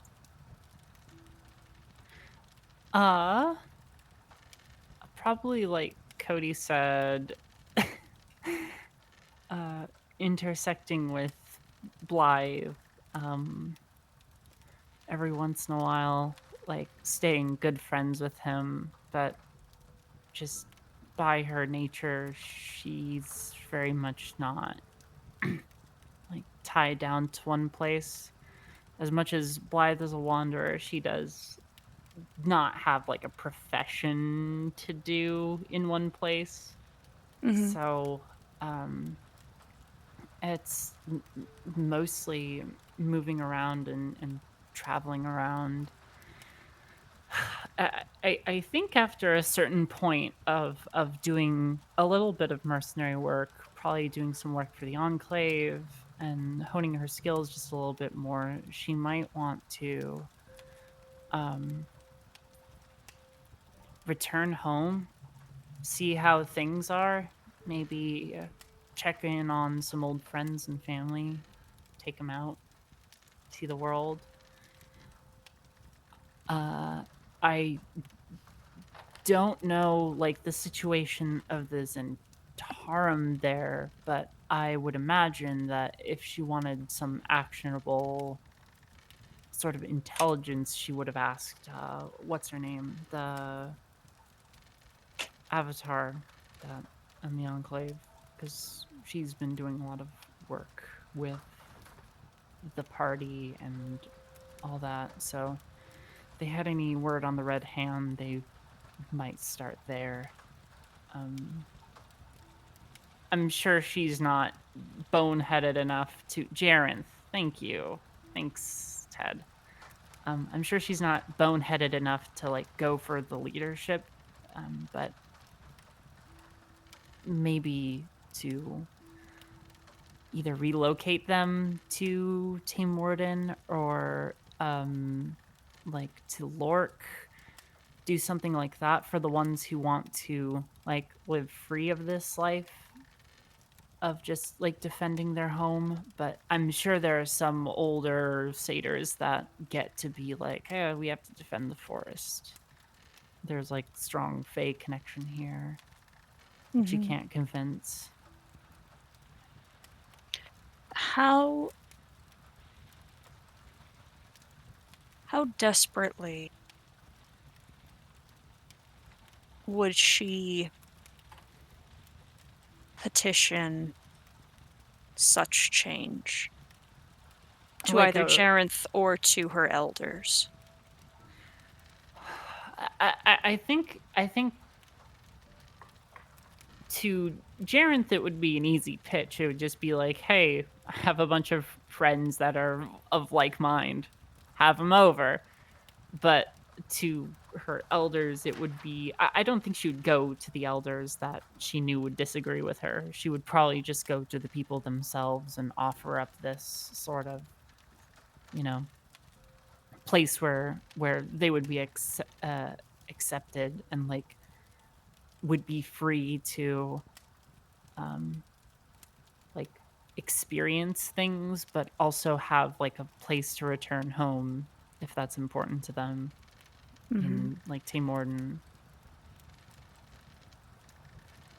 Does it feel out of the realm of possibility that Rose would choose or would ask the matrons of Tame Warden for their assistance? Or would she see Tame Warden as a reprieve and would try to bring people there so they could experience something different? She would probably see it as like a reprieve. I think while like born and raised with this sort of sense of like soldier's sense of duty, she does have this wild streak in her, and the selfish part of her wants to keep Team Morden like untainted and sort Mhm. of concerned with those sorts of matters because she figures that it can't be easy and they shouldn't have to like get involved with some organization that might hunt them until they're all dead. She doesn't want to Mhm. turn Tay into another one of like Cloakwood Yes. tribes. Yeah. And how fiercely would she petition the Enclave? Because she has, I mean, if nothing else, Rose would have the inclination that Decker would do what she could to assist, but Decker is aging. Right. I think she would try and work with Decker on that and petition pretty fiercely because she does have this sort of like good heart in her to like sort of be like nobody deserves this, but she does not have the patience to like Oryx does to be like, well, maybe we can make them see, or maybe we can solve this problem. She would be like, if you choose to live this life, that's you. But I want to help people, and if they want my help, I'll give it to them as much as I can. Mhm. Um, as far as the Enclave goes, it would probably be just a matter of how many resources Jarenth would be willing to give us to drive the Red Hand from essentially their territory, unfortunately. But like I don't know how good or bad the structure of the Zentarum is doing at this time. I don't know if like the attacks are getting more frequent because they're trying to muscle in on new territory, or if they're just trying to pull everything from everywhere else to, reestablish a foothold in Waterdeep or Neverwinter or somewhere else. As the fallout of that battle and their allyship with Decanter faltering as it had, and the and Skullport being in absolute fucking chaos as Bregandjarth and the Zentarum that remain and any aberrations that happen to still live feud over territory. Fearwig, a satyr of the Enclave and likely an ally to you, and also a member of the city guard of Waterdeep, has the opportunity to assist you with his connections. Great, then I would probably join him in battle. Is this as another member of the Enclave in a fashion, Razik? Is this something that you would assist in, or is this not interest? If Primrose asks for help, Razik will be there. Yeah, I don't think she would shy away from asking for help on a task like this. Okay. With the volatility of their position, and with a connection such as Fearwig and a force of nature such as Razik, there is a major shift in power in the Cloak Woods in the immediate after your return to the material plane. Your first trip home is seen as a revolution of a fashion with even just as few people as you can muster from city guard that can be persuaded, and with Razik and any Enclave members who have opportunity to assist. The Red Hand, while not disbanded, and certainly not without the Woods, have come to now fear the presence of the natives of the forest. And you know that that is your doing. There is ease of mind as you travel for the remainder of your days, as you will, because you know you have done something to help your people. Cool. I was worried I was gonna be guilty or something. Keep the happy times rolling. It's not without loss, but you are no stranger to loss, and neither are any of your people. And members of the Enclave are of in utmost respect for the dead. And it is a beautiful wake the night that the border is pushed, and there is victory within the tribe.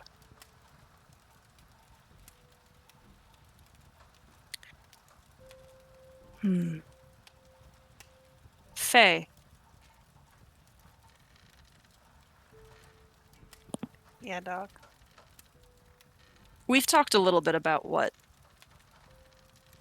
Faye is doing, but do you want to put some things to words? I think, left to her own devices, she spends a lot of time trying to get right with herself. And then, when that is sorted, trying to get right with the world. I think in finding what is closer to inner peace, she will realize that she has mistreated the world in a way that she could not comprehend before.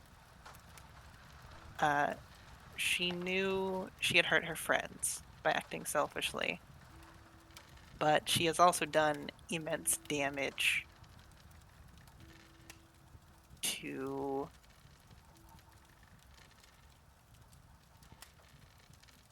the city through the ability to mass manufacture weapons that she handed out carelessly.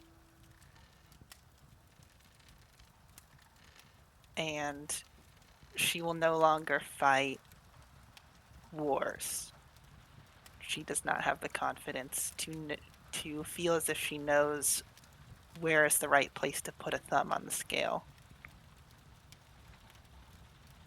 So she will try to, through her use of magic and through her understanding of economics, build a small empire and funnel as much as she can of manpower and work and money into building communities, into giving something worthwhile to people who have nothing.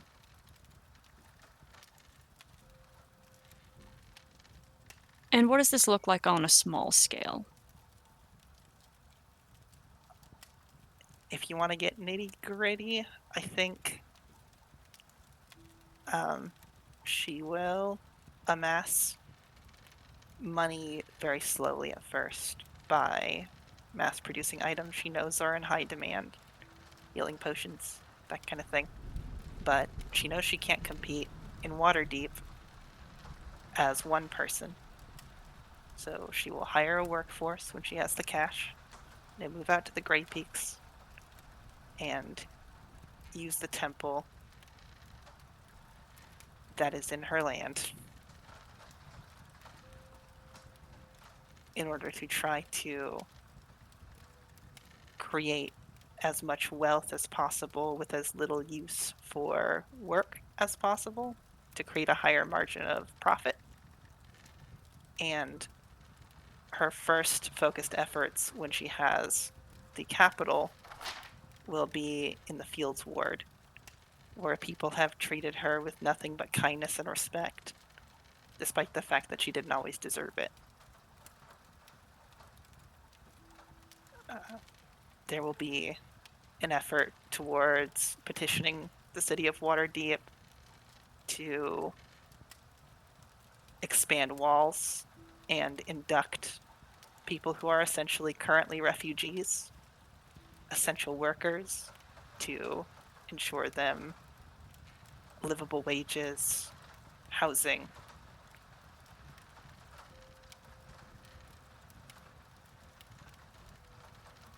Because she spent time as a noble, I think she understands to some degree that she can do as much as she wants to build things from the ground up, but that will probably go away as soon as she dies. If she wants to affect lasting change, she will need to try to use her money to influence the world and change policy, essentially. Mm-hmm. Is that a comprehensive enough answer? It definitely is. The effect of the walls, I'm very interested by. This is obviously no easy endeavor, and it would take many years for her to be equipped to petition such a change. Would she ever, try to like essentially get into the real estate game so that she could, keep making money in what has afforded her shorter lifespan now, so that she can get to the point where she wants to be quicker? Like, is there... I think that's reasonable. I think she will, once she has capital, because she's a very smart person with a lot of resources at her command, will begin a very strict hierarchy of delegation and research and divestment. Okay.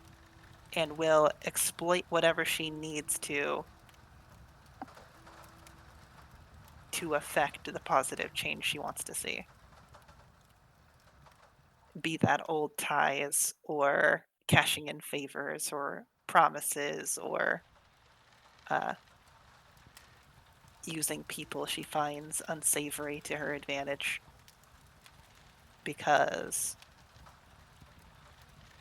she doesn't feel confident killing people anymore. But if she can get what she can done in the time she has,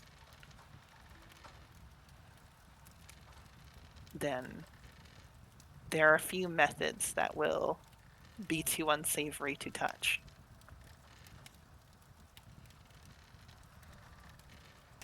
If that is the case, if the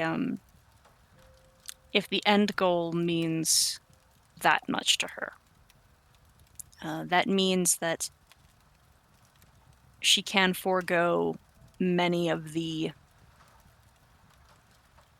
niceties of nobility, certainly without qualm. Hearing every now and then about persons of interest, including the invitation of the city of Luskin into the Lord's Alliance, and the eventually the refounding of Skullport. And also, very significantly, if her intention, if her focused goal is to build community, particularly focused in the Fields Ward, one of the best ways to go about affecting that change would be to protect the people that are there and championing them, which would inherently draw you closer as a friend to Decker and Rolst, who lives there as well. Yes, and she will almost certainly be reaching out to Decker very early in this endeavor to yeah, explain plans and try and get advice. Because Faye almost certainly, over the course of a couple nights, maybe even weeks, has pulled a lot of long coffee all-nighters with lots of billboards just full of plans and math. And then she's going to try and condense all that and take it to Decker and be like, so, I need moral help. I need perspective. which, when it has become so apparent that this isn't for the sake of selfish desire, but is truly, in fact, you trying to return what you owe to people who have shown you generosity, she is naturally willing to accommodate. And in the years that follow in this never-ending work, the walls that become fortified on the northern side of the Fields Ward affectionately become known as the Garrison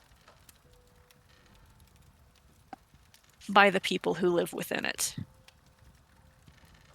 Because even if by means of private protection, you know how important it is that these vulnerable populations have someone watching them. And you have the means to be that, without you personally being involved, per se. But if you are as dedicated to this as it sounds like you are, your name is not unknown.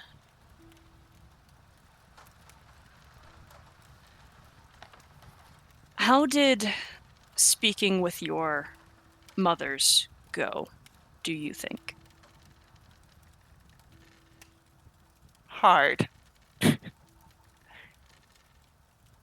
It was probably a very similar conversation to the one she had with her sister, especially from one side of the table.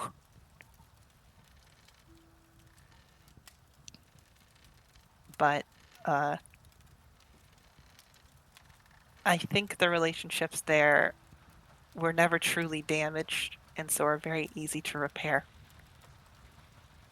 And they do not remain distant. Faye is working a lot.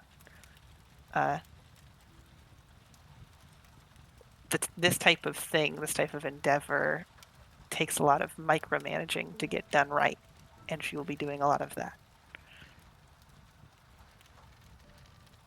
But she will make time for herself, and she will make time for her family, and even occasionally, she will force herself to take a break for a week or a month and go see some friends. If she can find them.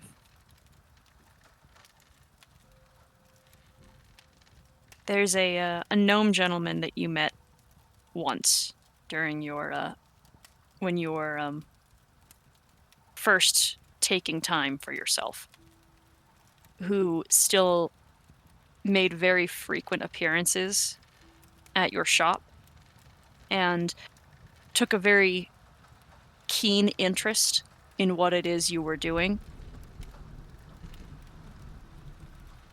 This individual seems particularly bright, petulant, and a pest on occasion, but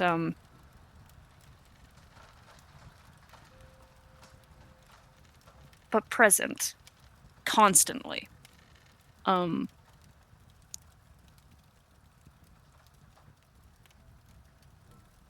Is there anything Faye wishes to say to anyone?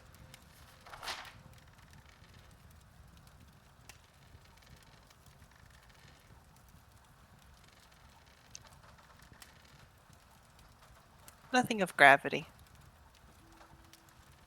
Nothing of importance. Little meetings and pastimes. She does her best not to talk about work when she sees her friends.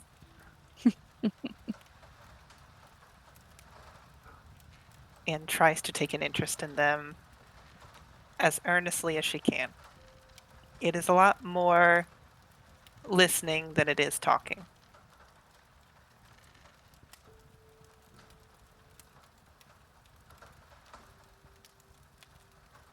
In the relatively few years when Faye finally passes, where is she?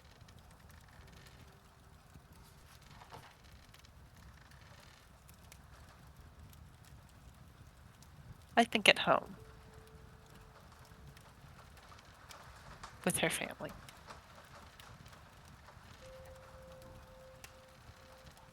Probably on a holiday.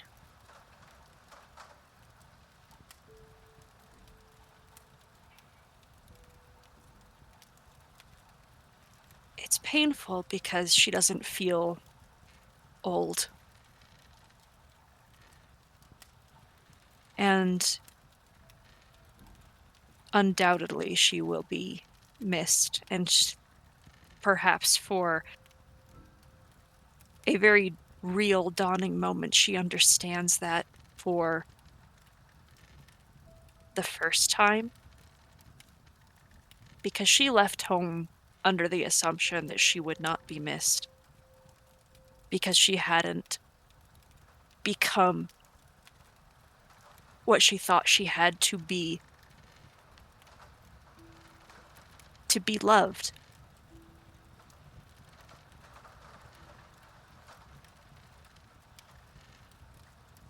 And so the feeling of moving on hurts in a way that she probably did not expect. Not because she would be missing people, but because it has finally occurred that people would be missing her.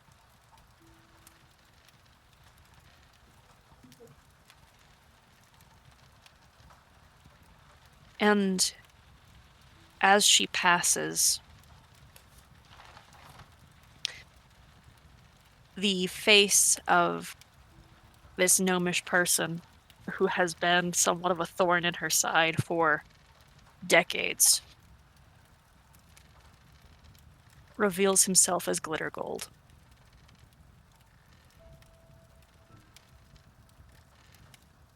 Fascinated by the growth, by the ingenuity,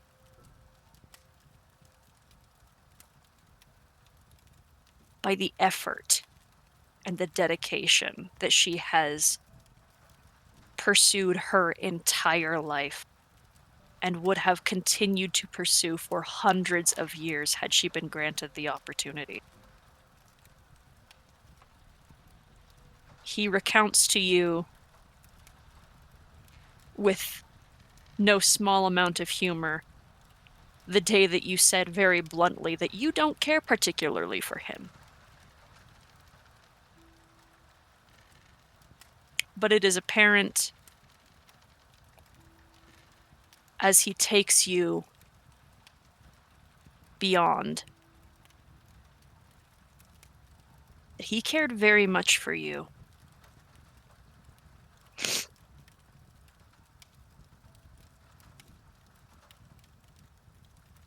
And you see the masterwork of Fela Garrick, which is the reconstruction of a city that had lost, and the infrastructure of a people who were never given anything.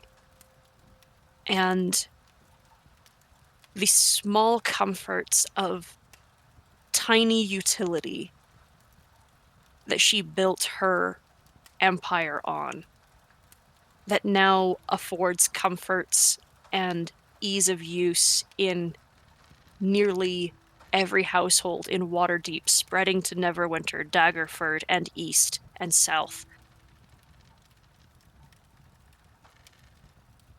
She's very intelligent and used that to great efficacy to create a name for herself, a household name.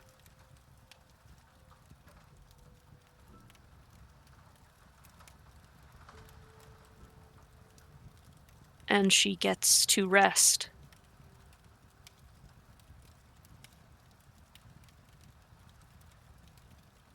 Do you have any additional thoughts?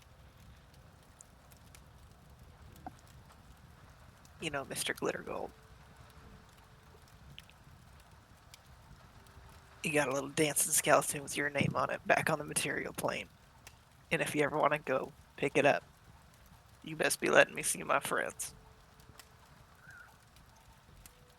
There's a toothy grin under a well-manicured beard and a sharp nod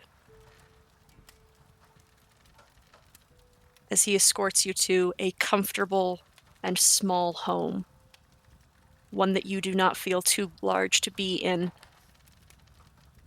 and one that affords all of the tools to accommodate your relaxation.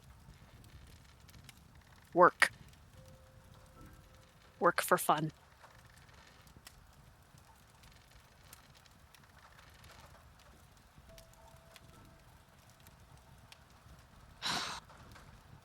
Valor. Yep.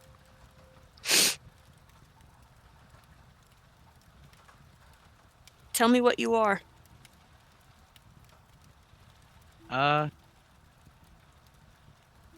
So yeah, I think over like the long period of time, depending on how long everything goes. Valor stays in Tate Morton with SP and family.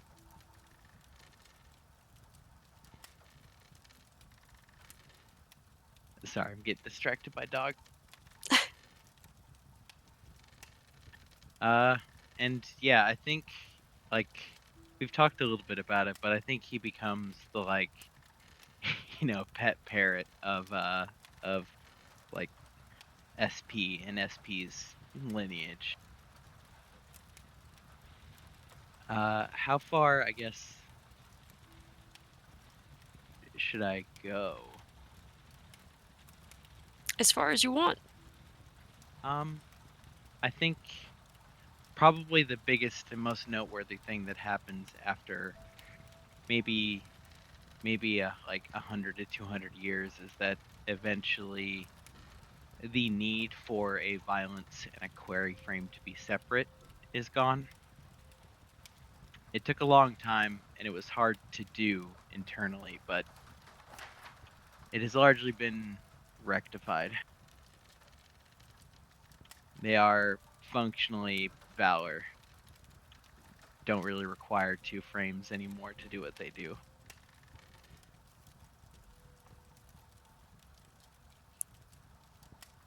SP's a gnome, Yeah. so he lives a long time. The thing is he's not particularly bright. But that doesn't mean that the people that are around Valor aren't. And that the people around SP as he grows up and stops going by Sprite Pepsi won't be either. Mm-hmm. If SP goes to a city, does Valor follow? It, I think, depends on whether SP has kids by this point. Probably not at first. Then I think yes. Until SP has children, Valor will probably follow along on any like minor adventures that SP goes on. Mm-hmm. Even as SP, comes into adulthood.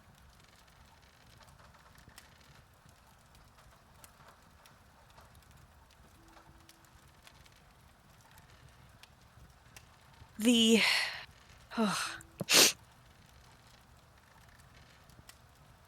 time moves so weirdly for Valor because with all of the combined knowledge that they now possess, there is only watching the child grow marks any time. Mm-hmm. And the child seems to grow suddenly very quickly before their eyes. And so do the children that follow, and the children that follow them, and soon there is a household of perhaps 4 generations of gnomes that are all within Valor's watch. Mm-hmm. How does Valor feel centuries later when Sprite Pepsi dies? In a new body, in a perfect unity, and with clarity of thought unlike they have ever experienced in the times that has passed. I think by that point, they would have known that Sprite Pepsi was going to die. As all like biological, or I should say most biological life does. And I think when the moment actually comes, they're beside SP along with the, huge clan of other gnomes. And I think like they don't they are kind of beyond a place where they would feel the need to be sad about this, because it's an end to that particular story, but the imperative is much bigger than just this one, person anymore.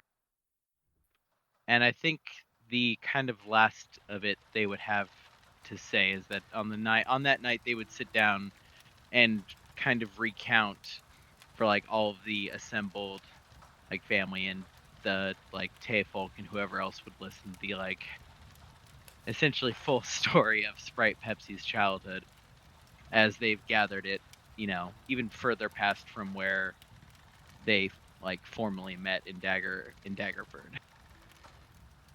And even then, like, his story leading up to adulthood. Little anecdotes about like, the highs and the lows. Very much like a, concerned parent who has watched this being grow while they remained the same. And I think once they conclude telling, the story of Sprite Pepsi, of SP, they don't really speak of SP again, nor do they feel the need to. It was a good story, and the story is done. And it ended happily. And yeah, I think that sort of becomes the MO as far as each subsequent generation of gnomes. Valor's relationship to biological life with the passage of time gets a little bit disconnected, but there just is a more fundamental appreciation of it as a, being that watches from the outside and sees the whole story.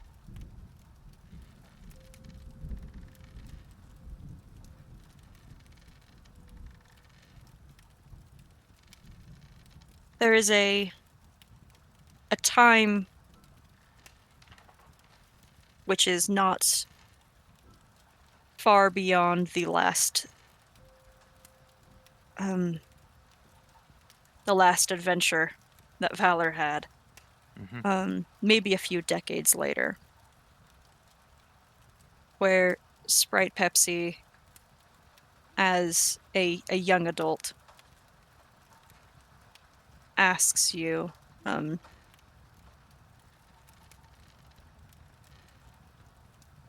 why me?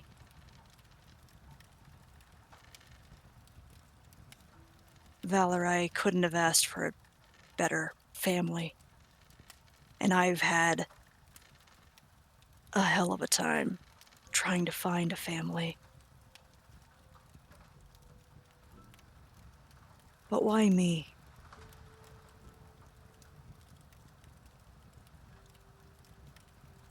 You spoke the stories to us. You were kind.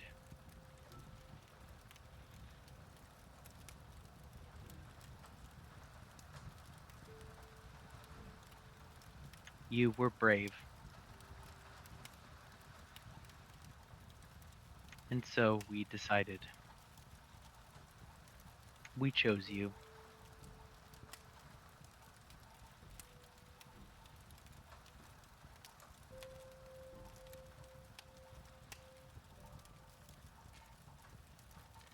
Is that a sufficient answer?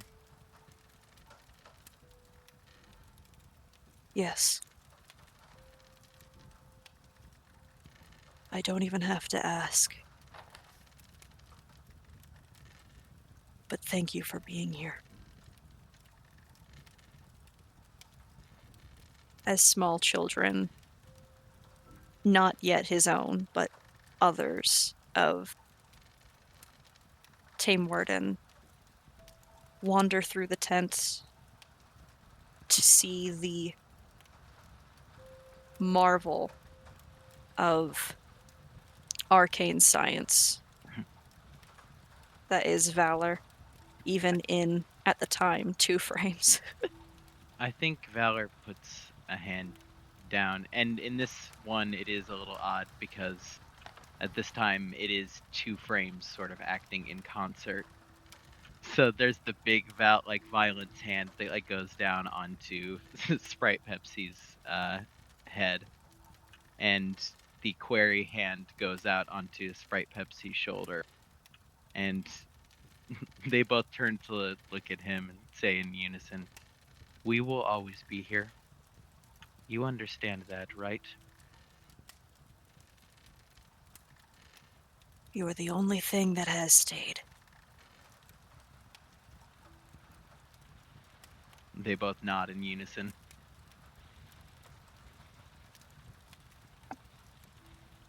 The query frame stays like with one hand on SP's shoulder, and the valor frame, or violence frame rather, takes a few steps forward. It starts like leaning down to chat with the children, takes some and like throws one up in the air till it almost hits the top of the tent. It catches it.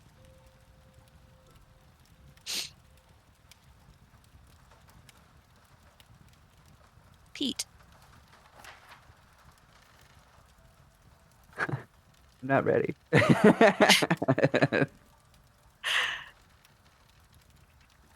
what becomes of Brookvale, and what becomes of the Zinvin name?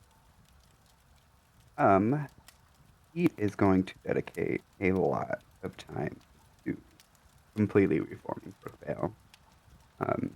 Where before it was centered around religion, he really wants to center around um, art and become a safe haven for other people, uh, travelers, refugees. Uh, he's going to build what amounts to a hospital there that both training potential healers as well as You're gonna have to get a helping. little closer. You're breaking Yeah, up a little bit. I'm whispering is the problem. Basically, a hospital that trains potential healers and uh, heals the sick and needy. Um, the main house that he used to live in um, will function as that. And then another building will be built specifically dedicated, basically becomes a museum of sorts, with pictures from him and paintings from others. Um, there will also be statues outside, specifically of his group, with names and little epitaphs below. And yeah, that's it. He will, unless the group from time to time asks him for help, he'll spend his days in Brookvale making sure that he fulfills that promise. Does he ever try to speak to Lathander or Lyra again? He will talk to Lyra for sure. He at this point has come to terms with the fact that Lathander may never talk to him, but in, that in no way reflects uh, how good or bad he's doing. But he does miss hearing Lyra, so he will talk to her from time to time. That's apt. In these conversations with her, she has a lot to share with him.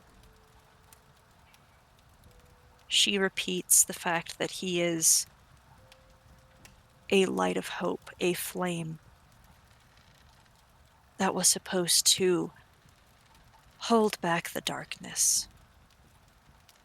And the truth is, in a really tragic way, when that flame returned to Brookvale after having left,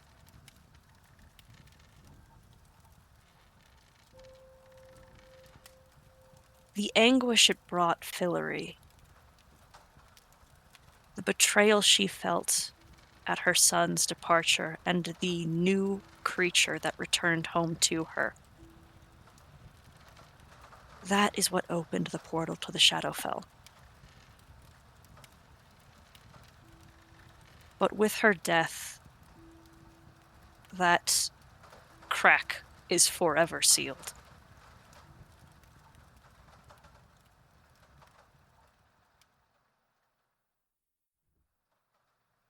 She teaches you how to dance.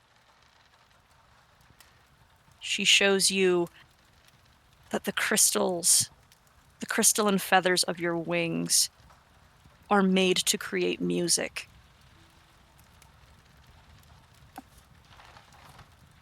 She asks you constantly to visit.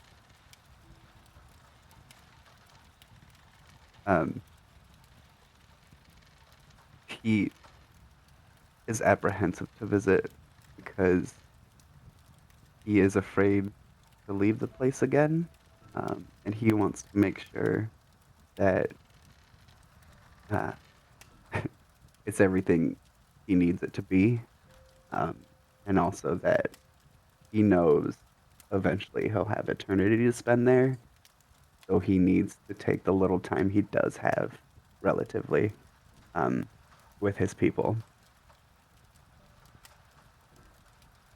But I can't imagine he wouldn't, from time to time, take a small trip. That promise that he is not withholding out of fear, but only withholding for understanding of his mortality, is enough to bring her joy. She desires nothing more than for you to feel no fear.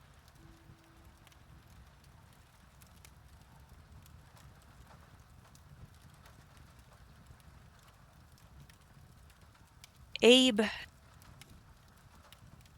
Who, Pete also, having spent most of his life never being allowed to learn illusion magic, and after his travels with Blythe, he learned some illusion spells, and in his free time, at least initially, he would actually play various scenes um, of their lives, and anything particular that he forgot in order to help with his recovery. that's perfect.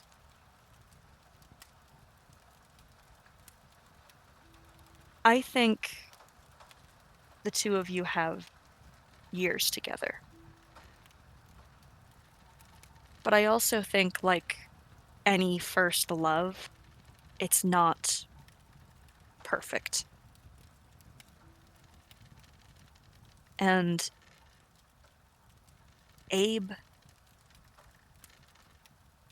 knows, just as you knew at some point that you also had to leave,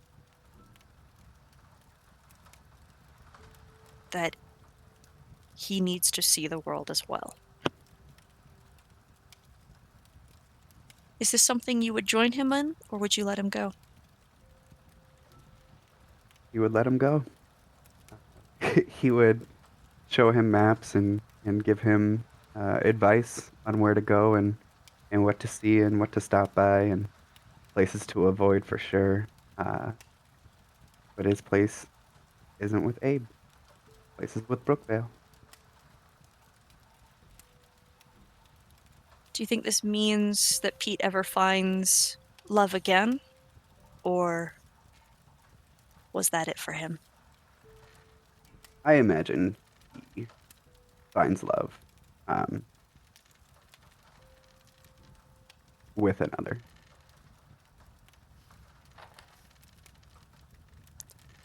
And what of the shadow touched?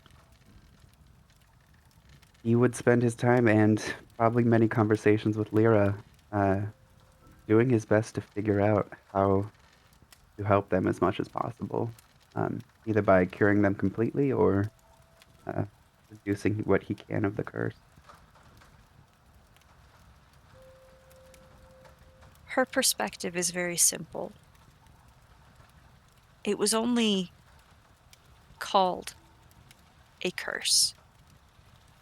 These people are capable of incredible illusory magic, transmutation, necromantic and evocative magic, they are capable of becoming powerful, healthy, and strong, given guidance, given hope. They are no more monsters than you. You were told that magic came easily to you, healing was easy for you, and that was sinful because you didn't earn it. But just as that is not true, being affected by the shadow isn't explicitly a curse.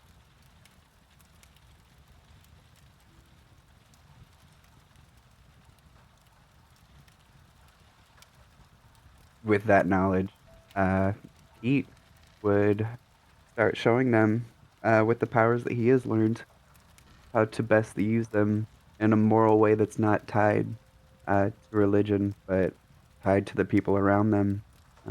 How to use illusion to bring people happiness uh, through art and music and um, necromancy in order to specifically, now that he has the ability to resurrect, um, doing that when necessary. Just really showing them the moral applications of the magic that they have been blessed with and how to practice it in a way to hone it and not just have access to it for the sake of having access to it or being gifted with it. And there is none more suited to this than you, as you have on your hands a city of sorcerers, a magic so hard to find, an innate aptitude that doesn't exist in the everyday anywhere. But it does in Brookvale.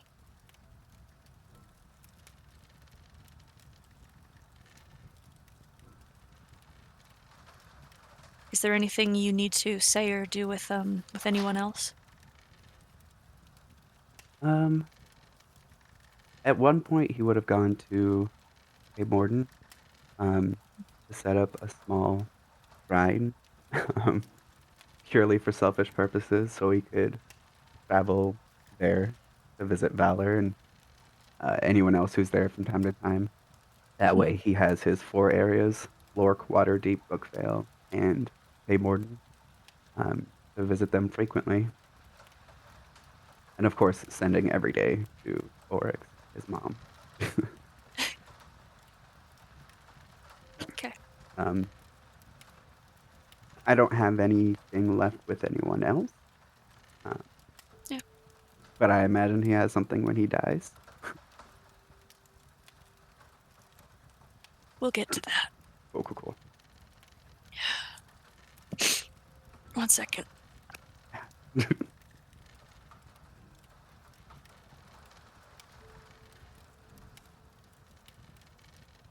Razik's on deck, just 1 second.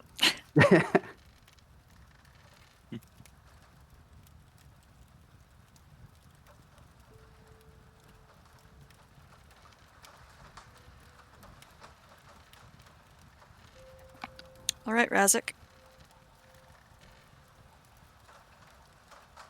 Yeah, so Rassic just opens up like a small franchise of crunchy chicken stands, wins a couple regional awards, maybe markets a barbecue sauce. Uh-huh. No, so in the short to medium term, Razik has sort of 2 primary goals. The first is to make enough money to get this scroll from Ozar that he has determined that he needs. And secondly, to sort of check in on his extended family from time to time and make sure everybody's doing all right. And if not, and he can help out, he will certainly offer that. So I suppose that he probably would have gone to Blythe initially to try and figure out how to make money, figuring he seems like a pretty big city slicker, but he vamped out and is a little difficult to find right now. So his next best bet would be Decker, and I assume he gets the idea from her, right? That, well, like, people need to go places and you can get to places pretty quick. So he probably starts making money Oh my transporting god. people via plants, Oh god. right?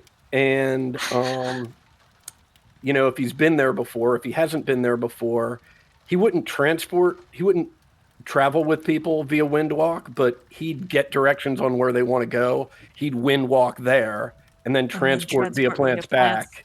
Right, so that he could take them without having to worry about them doing anything stupid. Yeah. Right, and I imagine, right, two things. One, right, that he probably can make money pretty quickly that way. That's probably a service that would be pretty popular in Waterdeep. In between having people to transport somewhere, he's going around, and this is not an exhaustive list, but I just tried to, put this together real quick.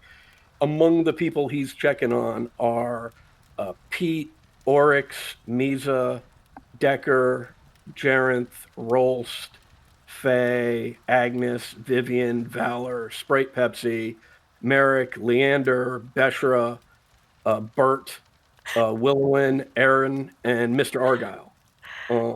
Not an extensive list at all. Right. Well, I needed to say that because I don't know if I missed anybody, and I wasn't gonna, scour everything to make sure I didn't. But Uh-huh.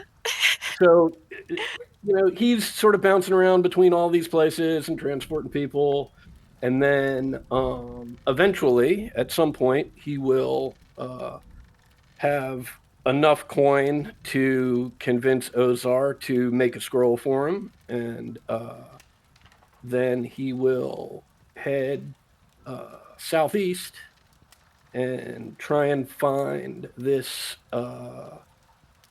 druidic circle and offer them up the scroll. And sort of in his mind, whatever happens with that isn't really the important part, right? The important part is that he has made the offer.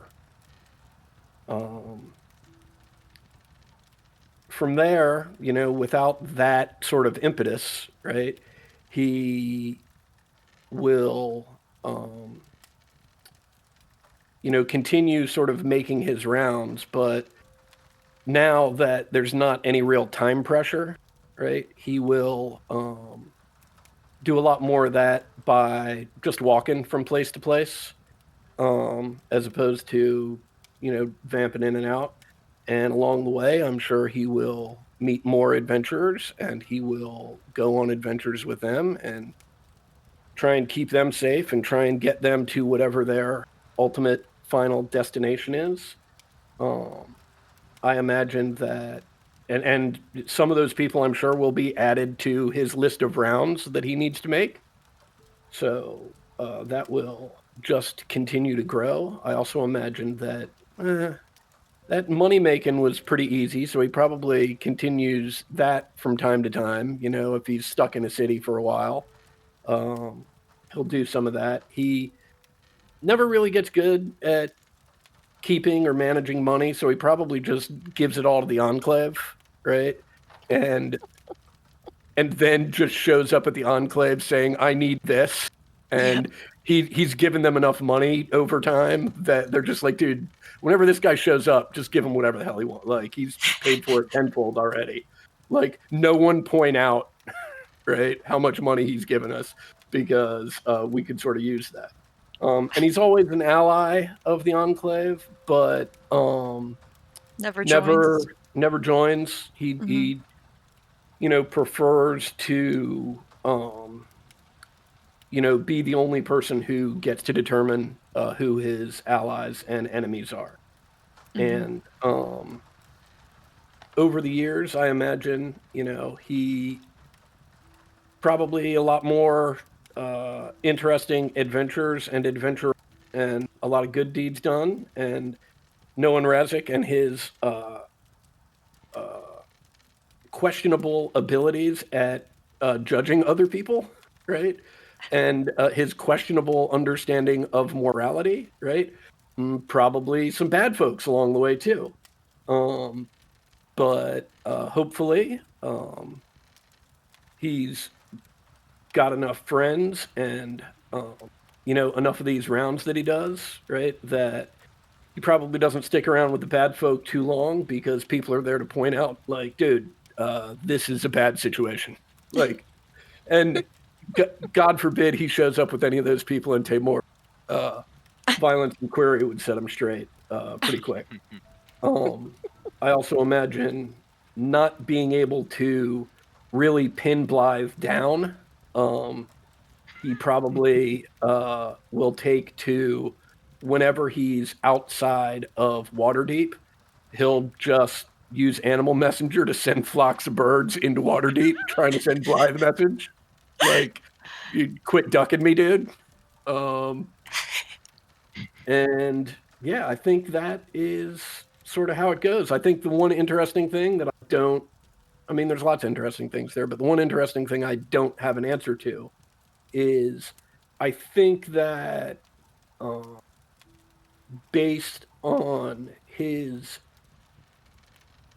changing notions of, his relationship to gods in general, and the fact that, you know, even as the campaign was ending, he was feeling, um, yeah, you can't really hide from the gods anyway, right? Mhm. And now there's, this, you know, uh, relationship with Oryx that'll last however long it is, and he'll probably hear some more Io.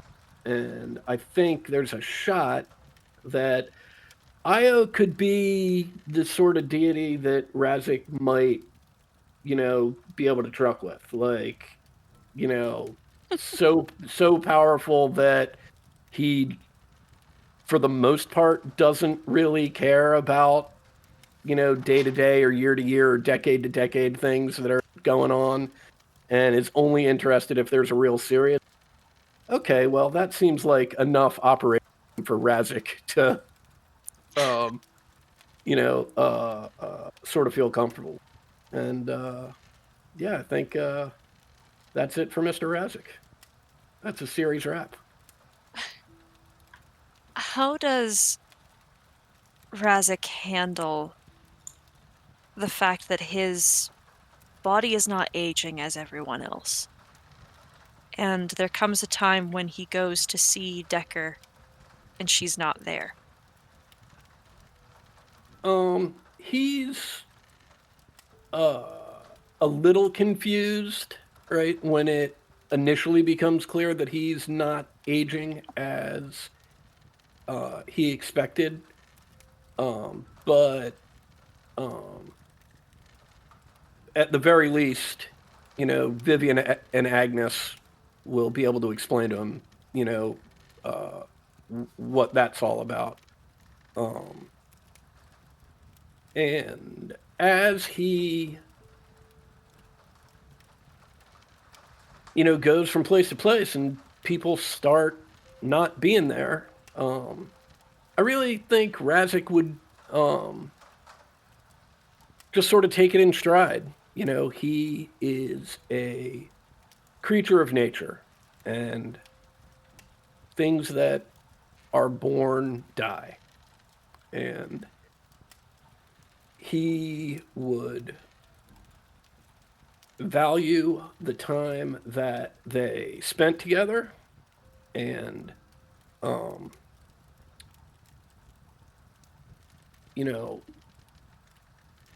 just sort of move on, cross that particular location, right, off his rounds and move on to the next one. At one of the One of those instances where he is going to see people of Waterdeep. Rolst is gone. And Decker is gone. Blossom is gone. And the only face that is familiar at this point, and it took a long time for Decker to be gone. Decades and decades and decades. But still much, much sooner than Vivian or Agnes. You are given her staff. It's not much. And certainly its function is almost none to Razik. He's not particularly sentimental, but it is given to him regardless. Yeah, one can always use a good staff. He'll hold on to that.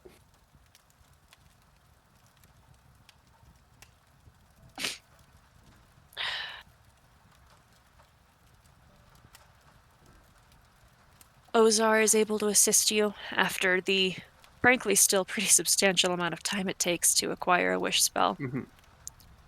And I know you said it doesn't matter, but it does matter.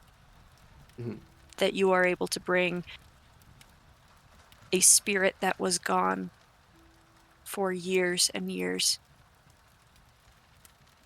back to its mother. It's disorienting, but it's important. And the last threads of your tribe, as disconnected as you are from them, and as disconnected as they are from you, still rejoice in knowing that yet another of them had survived the flood. Mirik and Leander have home there.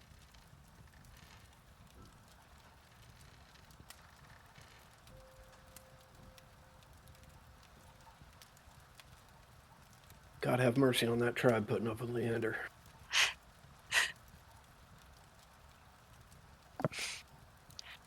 Oryx.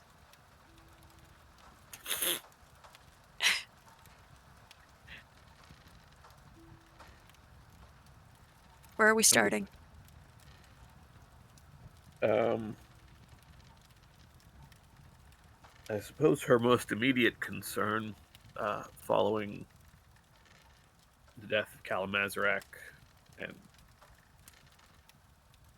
and the essentially liberation of her original tribe of kobolds, is once they have had time to settle and adjust and sort of begin getting into the routines of living for themselves, is when they begin work on what will eventually become a homeland for any kobold who wants to sort of follow the new way of life that Oryx has tried to make available to them. The collapsed tunnels in the Grey Peak Mountains that were dug from Lork are eventually rebuilt. They are shored up and made defensible so that as this fledgling city, and I suppose if they make it eventually, this kobold nation can maintain ties to the place that gave them that shelter.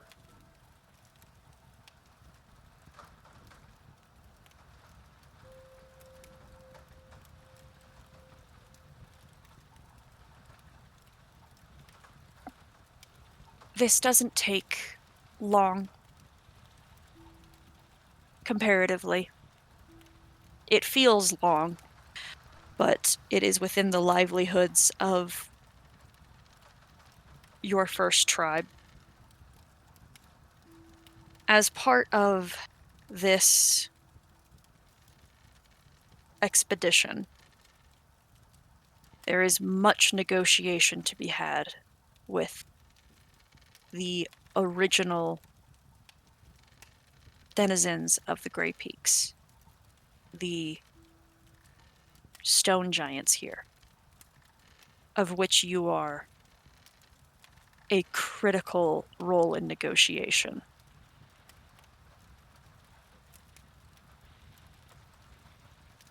And with your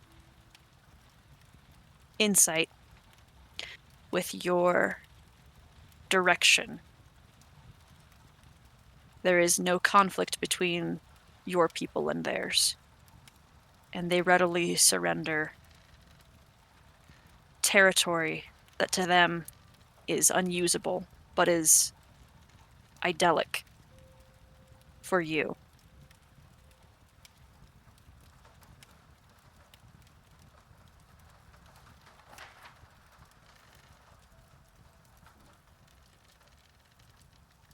What does this city look like?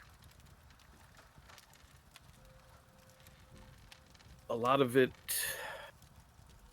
most people think of kobold lairs as rough-hewn caves, and I mean, not without real reason, given that that's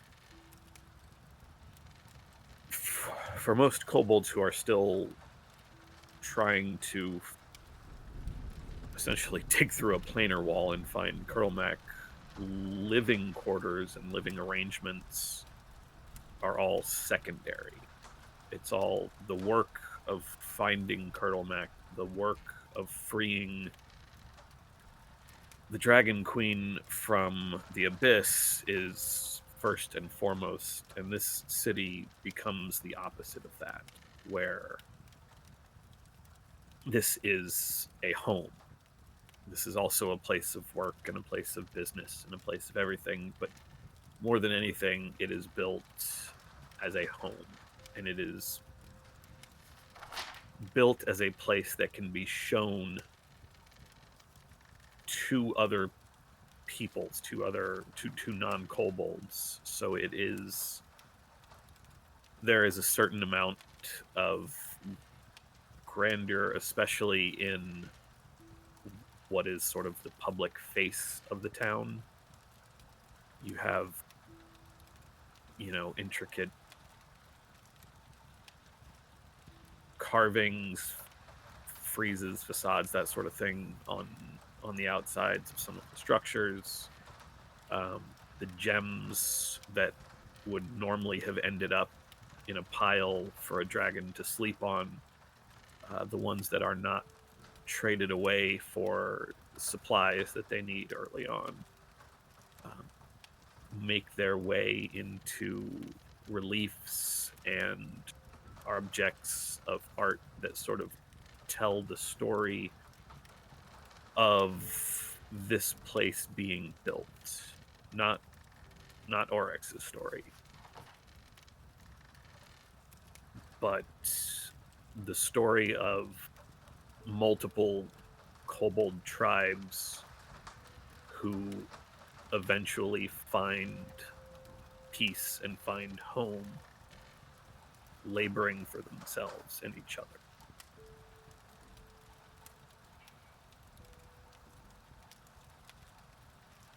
There is, in terms of any sort of temple, there is a small parish, I guess you could call it, that is ultimately dedicated to Io, but it's not a focal point of any part of the town. Mm-hmm.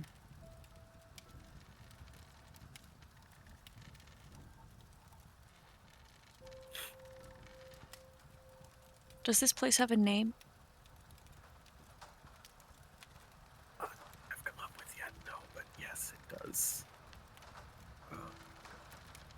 I haven't been able to settle on one that I really liked. And for a while, they just kind of call it home. They Home. don't think that it needs a name. Once it's finished,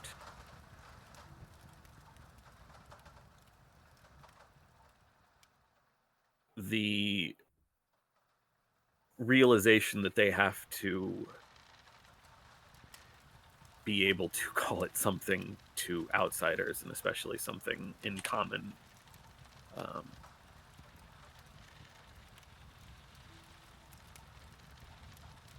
that is sort of a contentious point, and one of the first times that the various groups within the city sort of argue and not fight, but Debate. bicker and debate for a long time.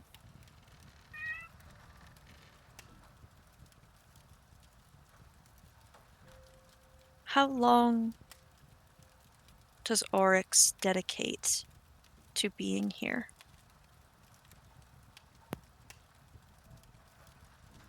Once this place starts to be able to stand on its own, once they're making fewer and fewer supply runs to Lork and more trade runs to Lork, once they have enough of their defenses and the tunnels are safe, during the whole time that it's being built, Oryx is in and out. More in than out at first. But as time passes and it becomes more and more apparent that this home is finally truly viable, that is when Oryx will start to spend more and more time out, as she's starting to feel a significant conflict between the oath that she's taken and her dedication to this ideal that she has spent so much on.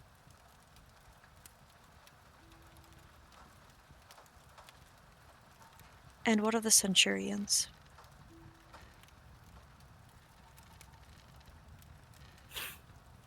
As more and more kobolds and other peoples make their way to this place, or even just people she meets on her travels, the Centurions, for probably the first time since their founding centuries ago, she's the fourth warlord,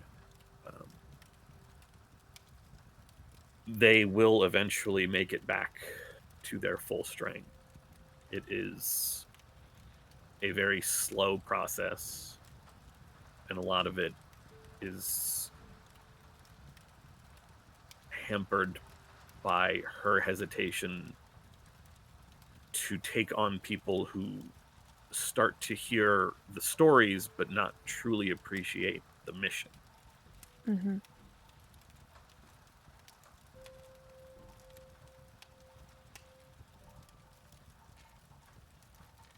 As their work goes on, places start feeling safer, and they roam sort of farther and farther, trying to make sure that their precept, their mission, is being carried out. The influx of people slows,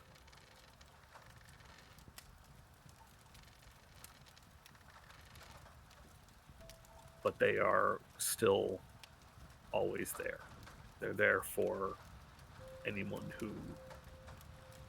whose need for help reaches them. And there are naturally many losses on their numbers, which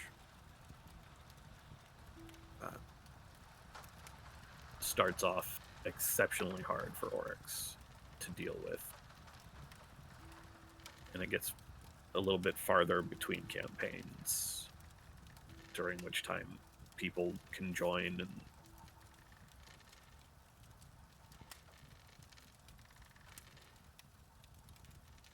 eventually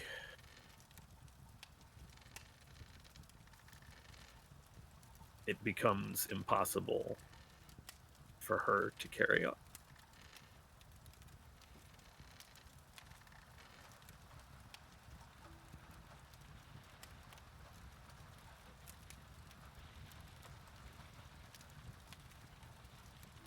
So what does she do?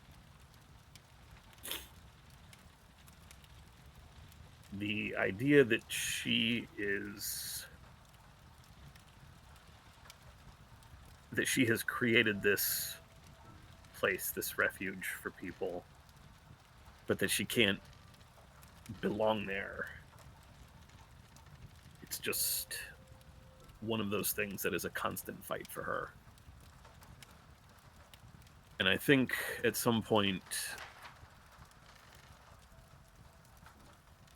that is enough for her to, and especially once she has, whether by battle or by age or by whatever reasons, lost the people who originally helped rebuild are gone, and the people who followed them are gone, and the people who followed them are gone. It just becomes, there gets to be a point where the idea that this is a fight that cannot be won, which at one point she accepted, that the idea that she would just keep fighting until she couldn't, until she lost, that mission, the futility of it, not the futility of it, the understanding that it is going to take more than just their group.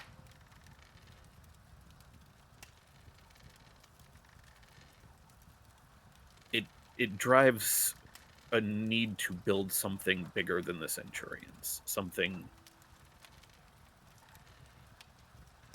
more than they can do on their own.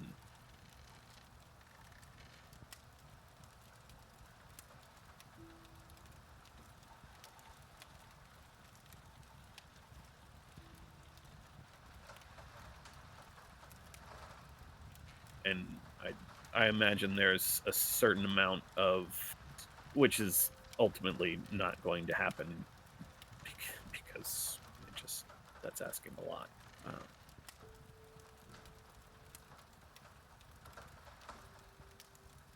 Eventually, I think the recruitment drive just stops.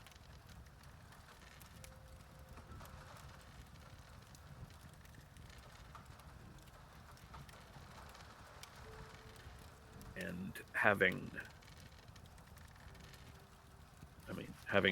already died twice as a Centurion, she is able to consider her oath complete.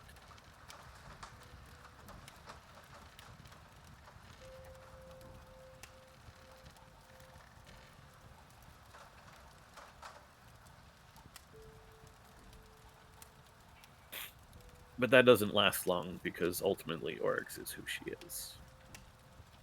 And the need to help people, the desire to try to fix the world that can't be fixed, still is just going to keep driving her.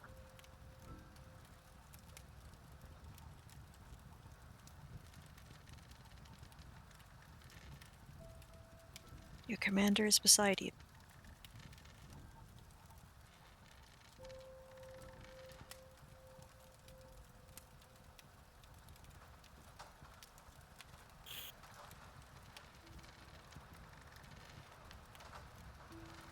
The full realization that they of what they are asking people to give up to become a centurion is, I think, ultimately what ends the centurions. Because for everyone to have no ties, no families, no places that they can call home, because everywhere should be their home, that the realization now that she has a home and that she has a family, eventually the Journal of the Centurions runs out of pages. And that is when a different group is formed. One that can have, because they can have, and because they do have the ties that centurions gave up, it is stronger for that.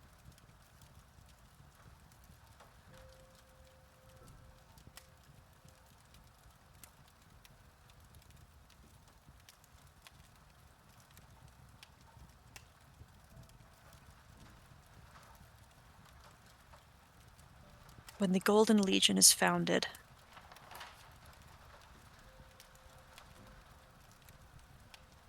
there is as much hesitation to allow recruitment as there has always been with the Platinum Centurions, and for the same reasons.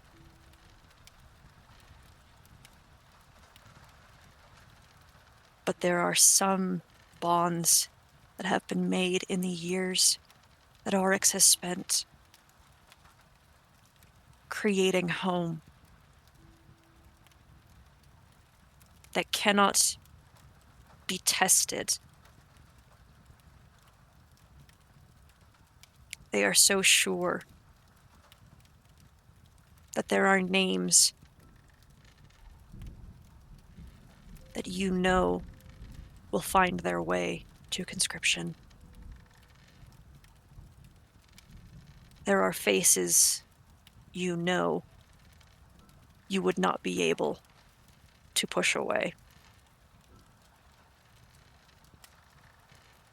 Misa is first and foremost.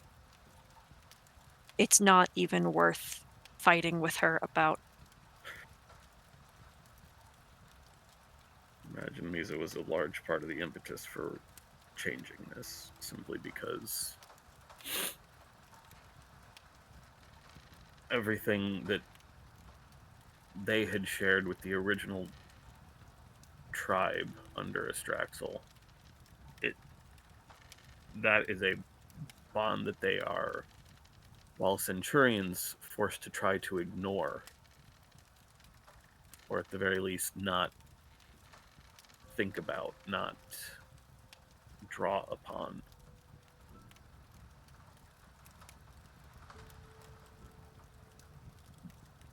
But knowing everything that especially Misa had done to set up the the the start of everything in Lork, she and Tox.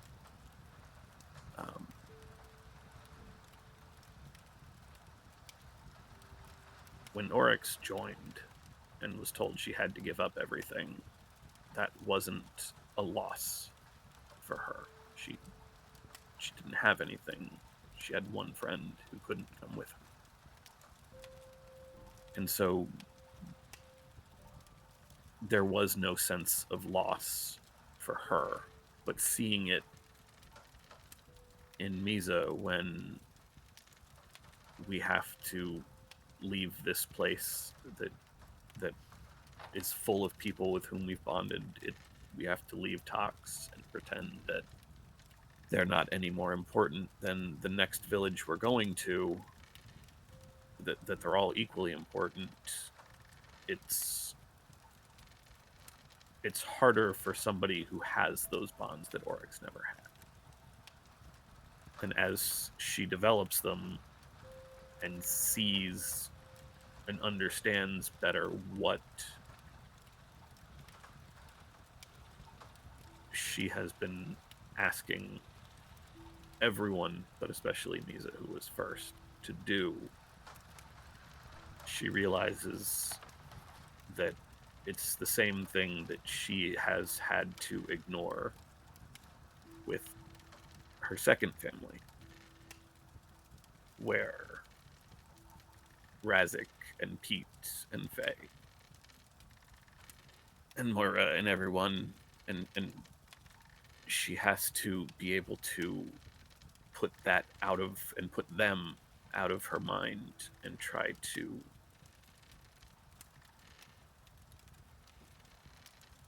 pretend that those aren't important, that they're not in her mind and in her heart all the time. And eventually she can't.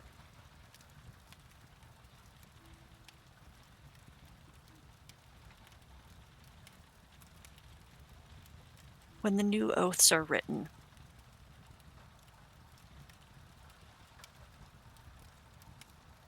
and taken by you and Misa, there is a tangible connection that is forged. There is a power that you feel within yourself that is like that dream where your mortal body was remade. And you feel that fire being given to your priestess, to your commander, to your companion.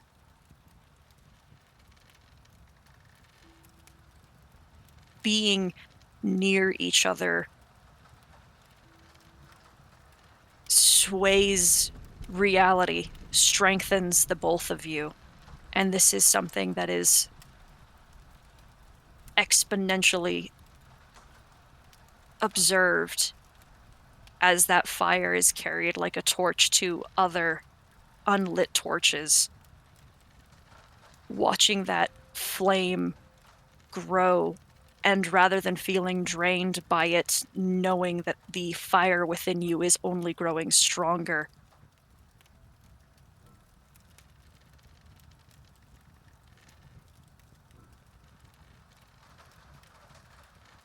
This was the only way it could have gone.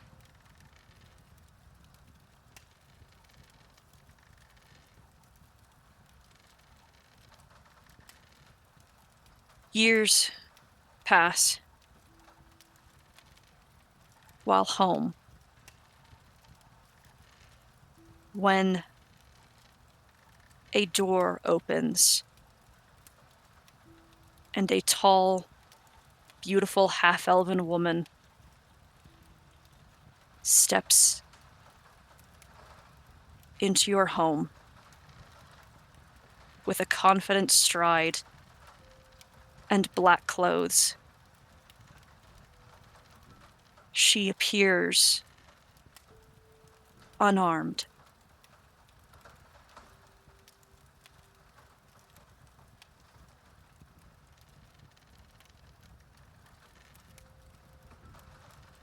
Huh.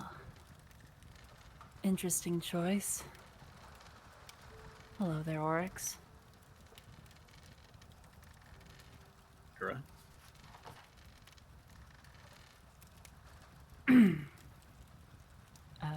Zero will find a seat somewhere and make yourself comfortable.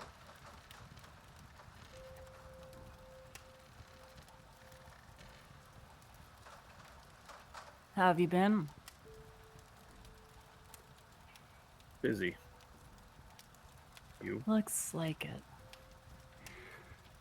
it. Weirdly enough, not busy. I've had a lot of time to think. Do you come for something?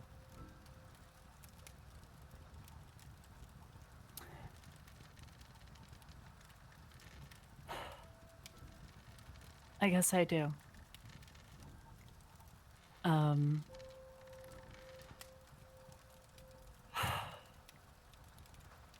Not forgiveness, because that's a lot to ask. But I want to tell you that I appreciate your friendship.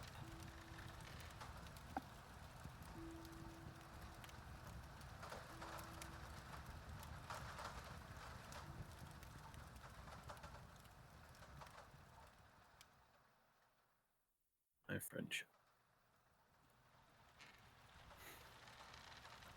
You and Valor respected me, treated me most like a person instead of some sort of monster. I appreciate that. And I'm sorry that we had to meet on such bad terms the second time. It wasn't personal, by the way.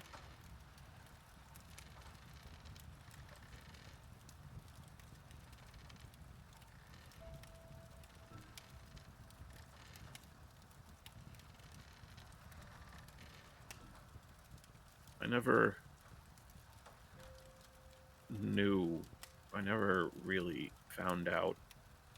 Maybe I should have. Maybe I should have looked harder to understand what happened after Waterdeep. After the mother of all tried to invade.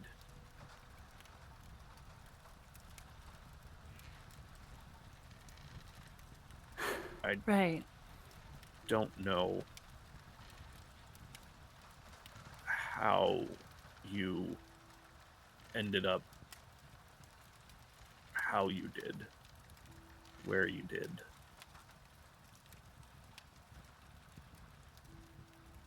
Well, I'm back to my normal self, as it were. But if you recall, it seems like such a long time ago. I did try to obfuscate my identity from the Zentarum. Somebody, the only people who knew who I was, told someone. And for that, the wardens offered me a sort of ultimatum, a mercy, execution over capture or conflict with the Zentarum inside of Silverhold. Word would have spread. They'd either try and break me free to get whatever information I had, or kill me and torture me inside. I decided to take their mercy because I knew there was a promise that that wasn't the end for me. If you saw me being smug at the trial, that's why. I had a good feeling that I was eventually going to be executed, but I knew it wasn't the end. I know I'm too important to the Raven Queen for her to just let me rot. Well, I mean, too important for her to let me go. She's been letting me rot this whole entire time.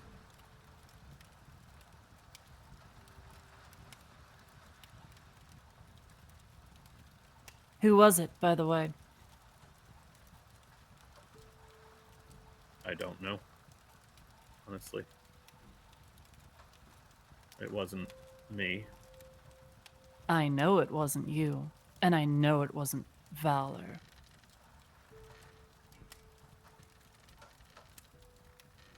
Was it Faye? I don't know. And I suppose ultimately it's too late to matter. It happened. Too late to matter indeed. Why what?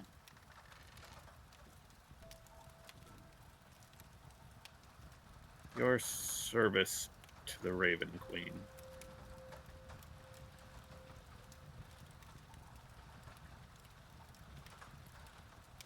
Do you want a reason for that? No. No. I I want to understand why it was strong enough to be turned against us so quickly.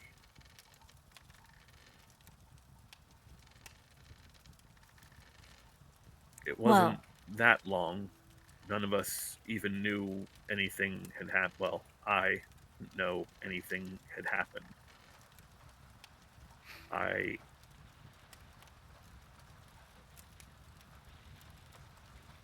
defended you to them. I was waiting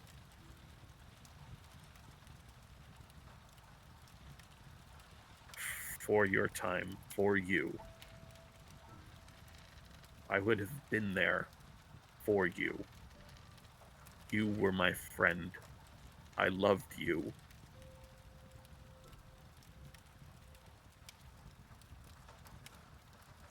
And it was only days later that we saw you in Brookvale.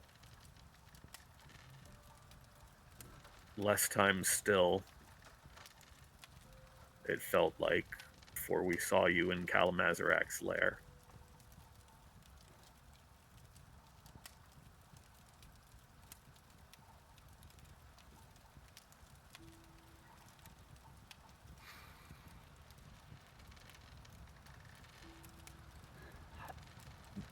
What made it so? What did she give you that made it so easy to turn against us?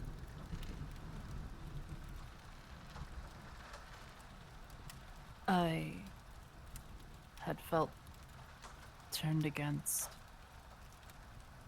I just put my trust and servitude into the one thing that hasn't left me since I made that decision. But I know deep down that you wouldn't do that to me. And I'm sad that I can't see Valor anymore.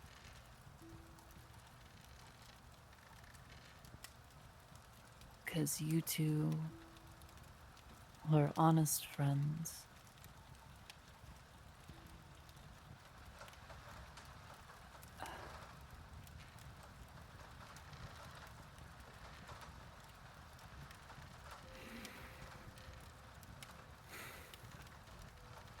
There was something in me that told me that I wasn't worth your kinship. And that eventually you would see me for the person that everyone thought I was. And so I just work. Person that everyone thought you were, or the person that you thought you were? Zira, I saw you as a loyal friend, an ally. We fought together against the incursion of a god.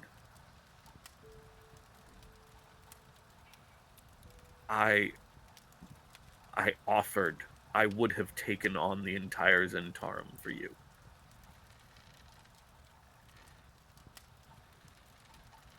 There are kobolds in this city who were in Kalamazarak's lair when you were there.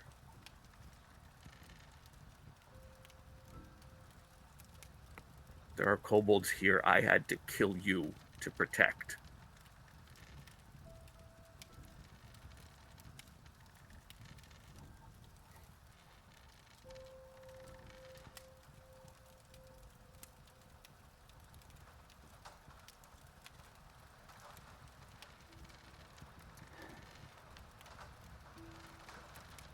If I had told you, if I had been more clear at your trial, if I had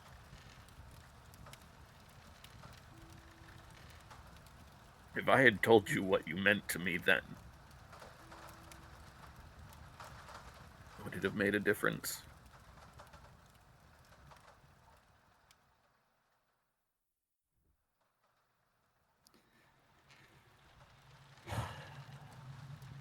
Oryx, I think it would have made it worse.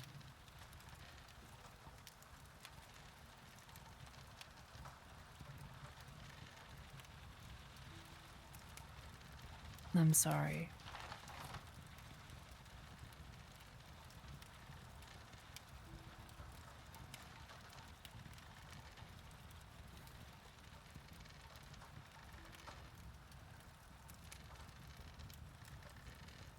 You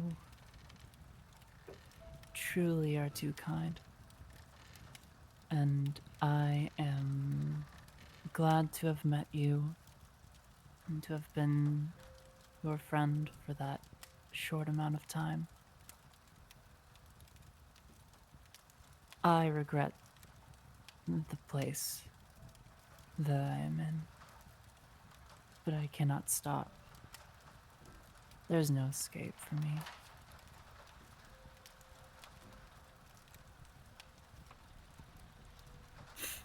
Do you want to be free?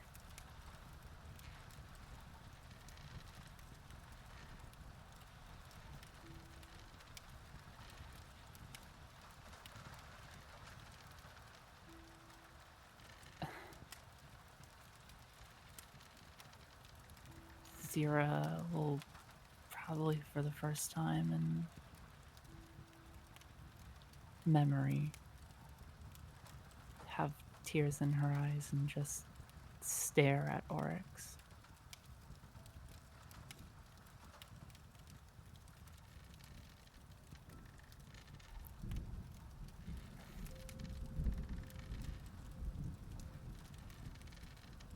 I can't.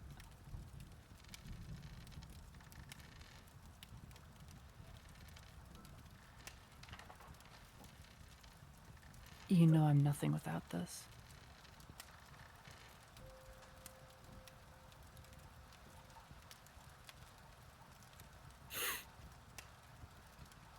We both know that that's not true. Do you want to be free?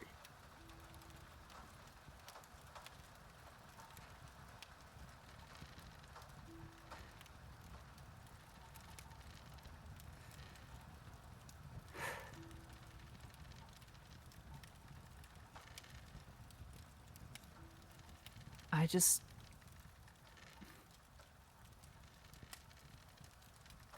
want to live, but I don't know how, Oryx. And it's too late.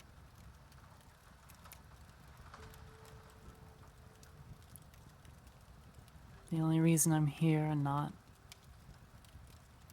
being harvested for all the pain that I've suffered is because I'm useful. As soon as my use runs out,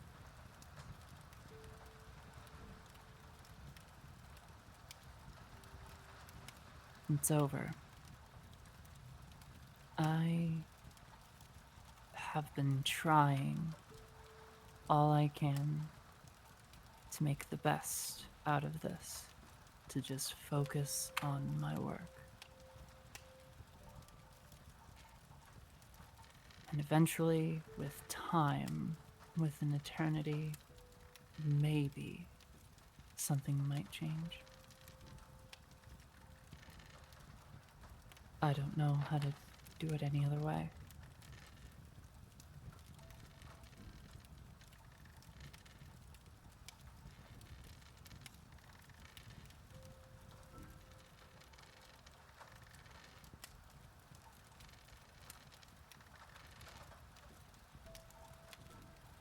Once you were.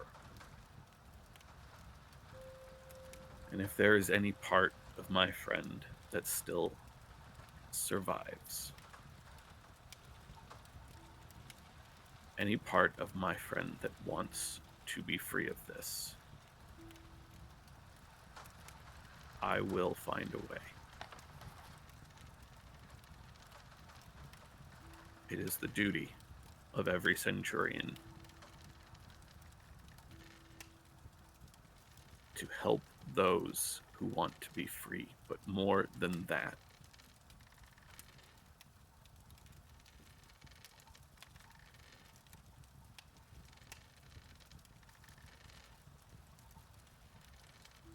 I am Oryx, living saint to kobolds, freedom fighters, and the lost. If you are lost, my friend, I will find you.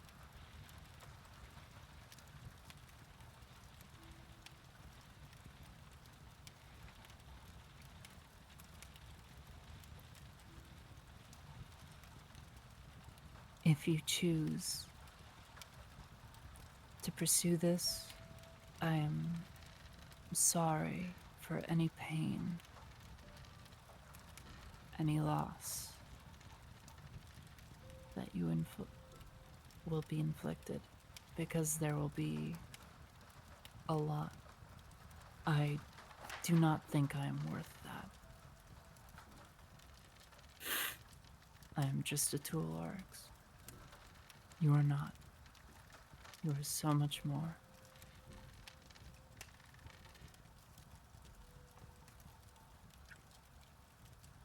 I made a mistake that I can't come back from. But I'm so desperate to live, I will not stop.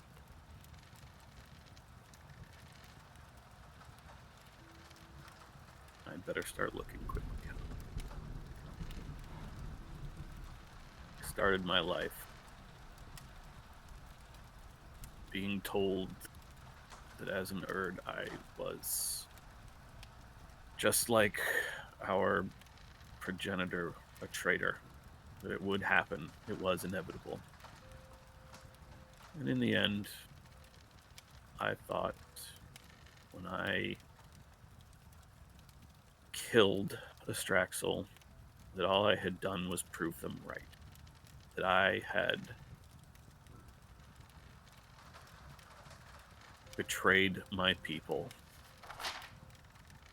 I had betrayed the Dragon Queen. I had betrayed everything and become the thing that I had tried so hard, fought so hard not to be.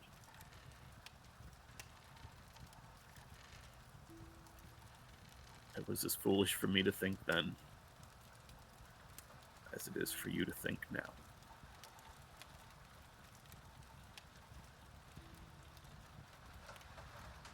I've sent 2 dragons to the Dragon Queen with messages. And so I am sending you now to the Raven Queen with one. She will release you to me,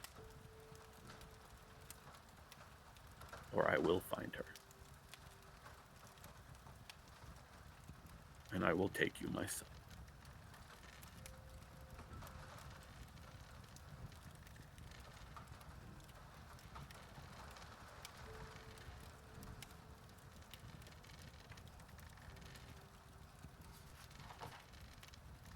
With that, Zira puts on her hat and bows, and if there's a portal ready for me, I'll walk out.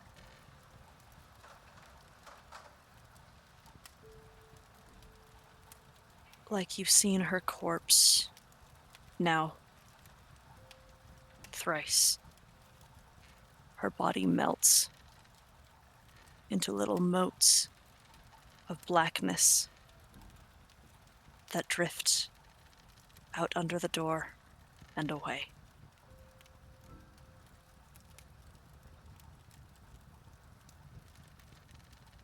Hey, Doug, are you there?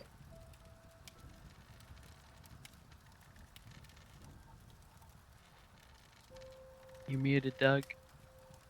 If you are. I know, it took a second to get to it. Sorry, I'm on my phone, so I had to get to the app. Yes. What is the end of Pete's life like, if you can? I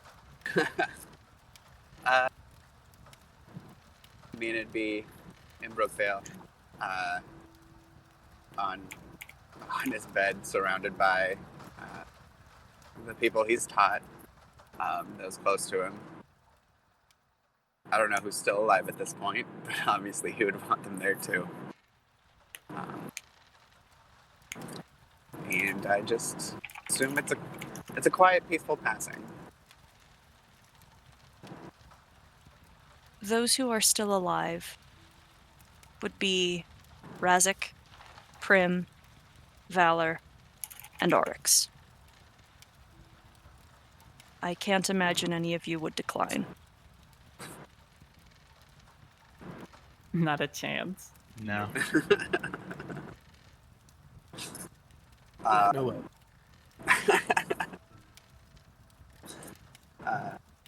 He will sit himself up slightly and reach behind and pull out his staff of healing and once again offer it to Razik to take, as he no longer requires it, and he wants him to find someone to pass it along to. Yeah, I can do that for you, Pete. Thank you for trusting it to me. And also thank you for not eating me. You're welcome on both accounts.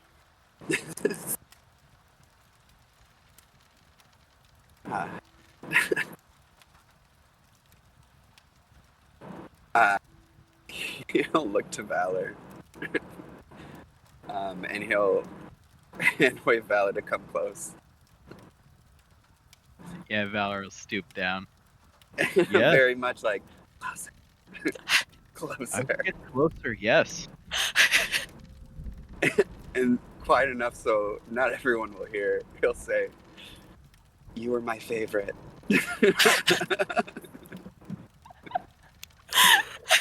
There's like a beat.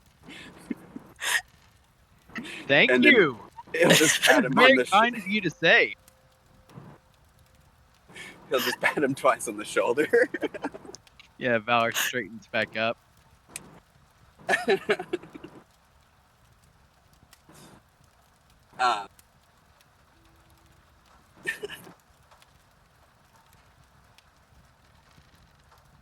To all of you, you were the first ones who asked me to hold up, carry my own weight, and it led to all of this. And he just gestures at Brookvale. And that's not something I can ever repay you for.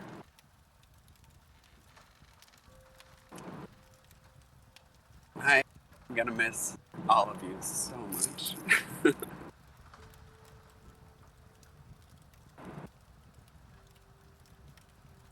I don't think he has anything else to say until after he dies. You're not gonna say goodbye to your mom? I didn't know how to say it in a super nice way. Like, I'm feeling such a big heavy. Yeah, hold on. I was thinking of something, I'm like, that's too fucking corny.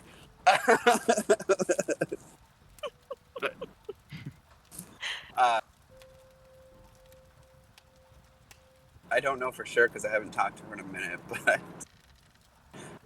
I know Lady Fillory is happy that you took over. And so am I.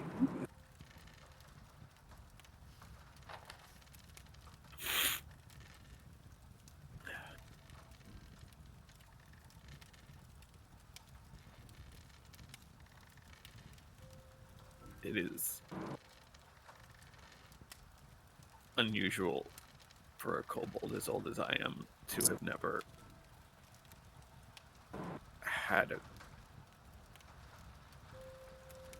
And then the Centurions, we didn't have families.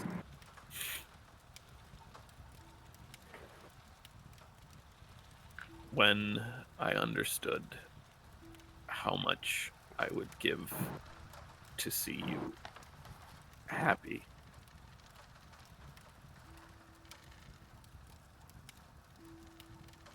It is the moment. It is the moment that my life changed completely. It is because of that I fully realized what had to be done for everyone. Because if I could not protect you, I couldn't protect them. And if I could not love you, I could not love them.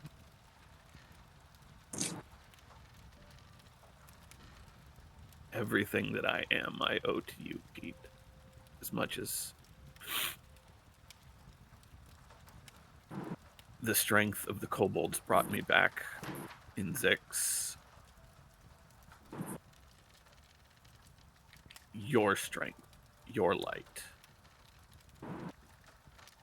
brought me back after the troll bark.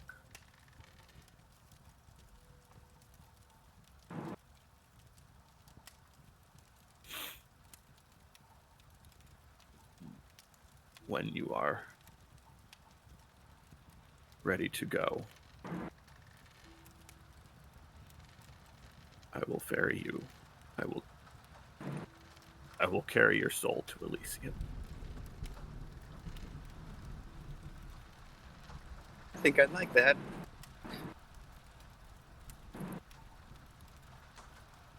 Oh, before I go, Prim, did you get your picture?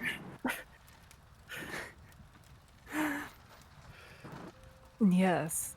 Yes, I did. Wait. Did you like it? I'm sorry, I didn't have many adventures to draw from, so I saw how close you were with Blythe, and I figured that would be a nice thing to do. It was a good reminder. And also, I want you to know that as much as you had the support of this family here, you picked up and carried your own weight. Your strength is admirable, Petamus.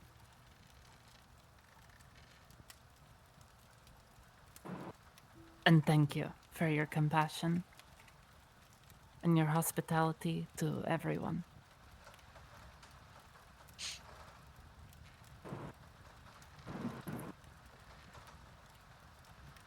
Pete will finish with a smile, and then turn to Oryx and say, "Okay, I'm ready."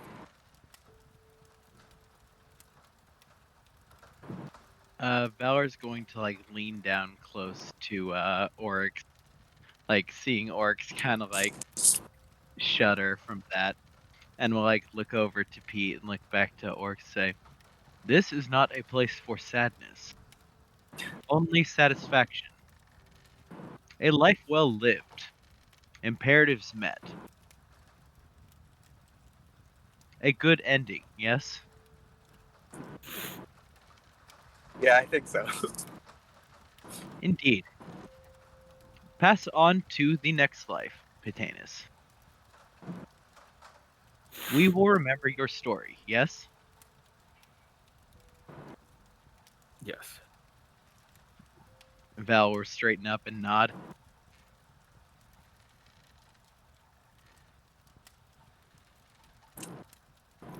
When the time comes, Wait.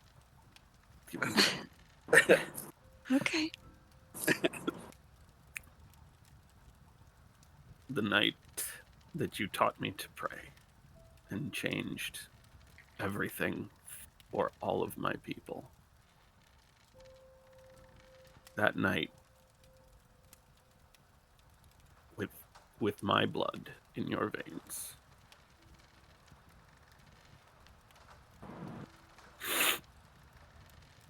I named you my son, my little Nutkisk, my morning star. It's time to go now. It's time to go, my little hatchling.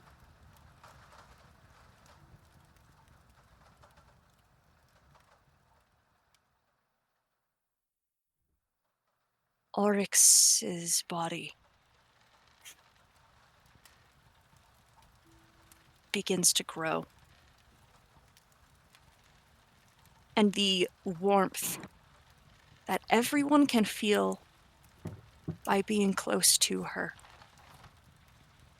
turns from a gentle touch of courage to a blinding light.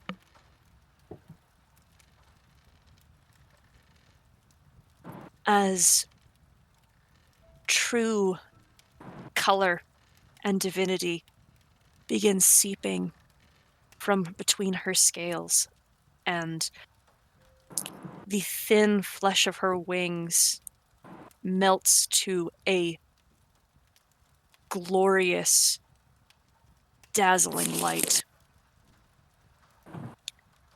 Lightning crackles at her eyes, and there is golden warmth that fills this room as she continues to grow.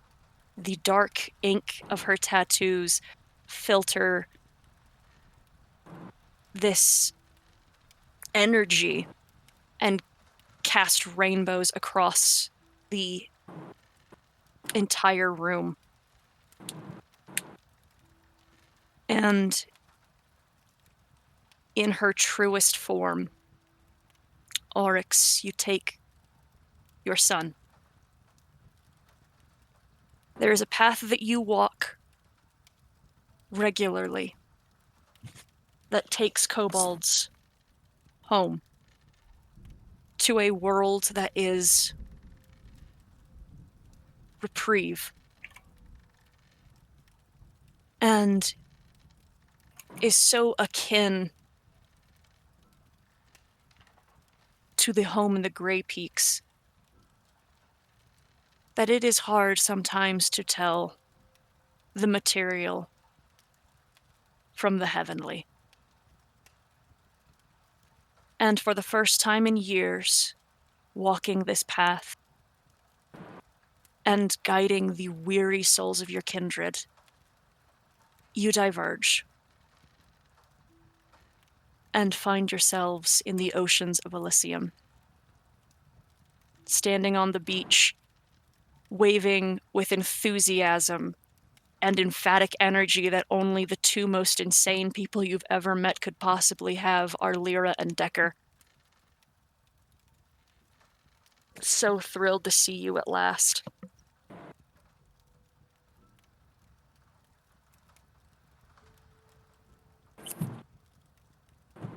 You know, I really thought it'd be different. I thought once I come up here, I'd stop worrying about everyone and what they're gonna do without me. I thought I'd stop thinking about who's gonna help them when I'm not there, and who's gonna heal them when they're hurt. But I still do. I guess peace comes when you let that go. When you realize you've done everything you can to set them up. You've taught them everything you know and you didn't hold back.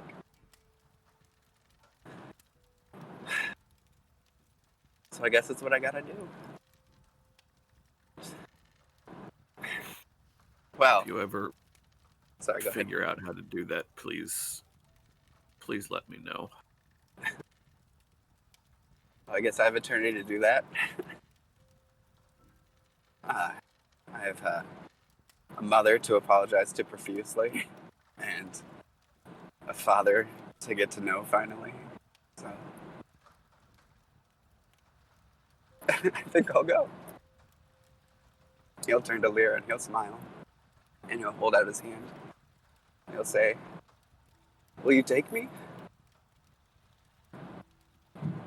Your hand reaches out and it is immediately grasped by her, and your other arm is caught by Decker, who moves with a fluidity you've never seen. from her. Of course, dude. Got a pretty cool setup here. I think you'll like it.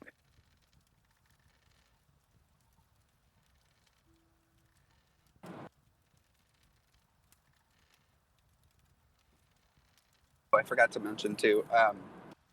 Pete appears as if he looks exactly how he did shortly after he was aged, because it was his favorite time.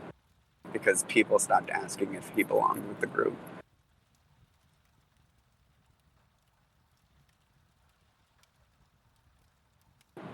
When you return to the material plane, Oryx, everyone is still there.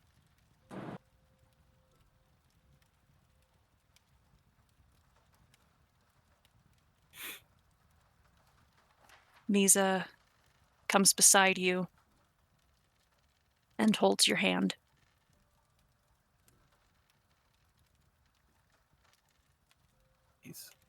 He's home now.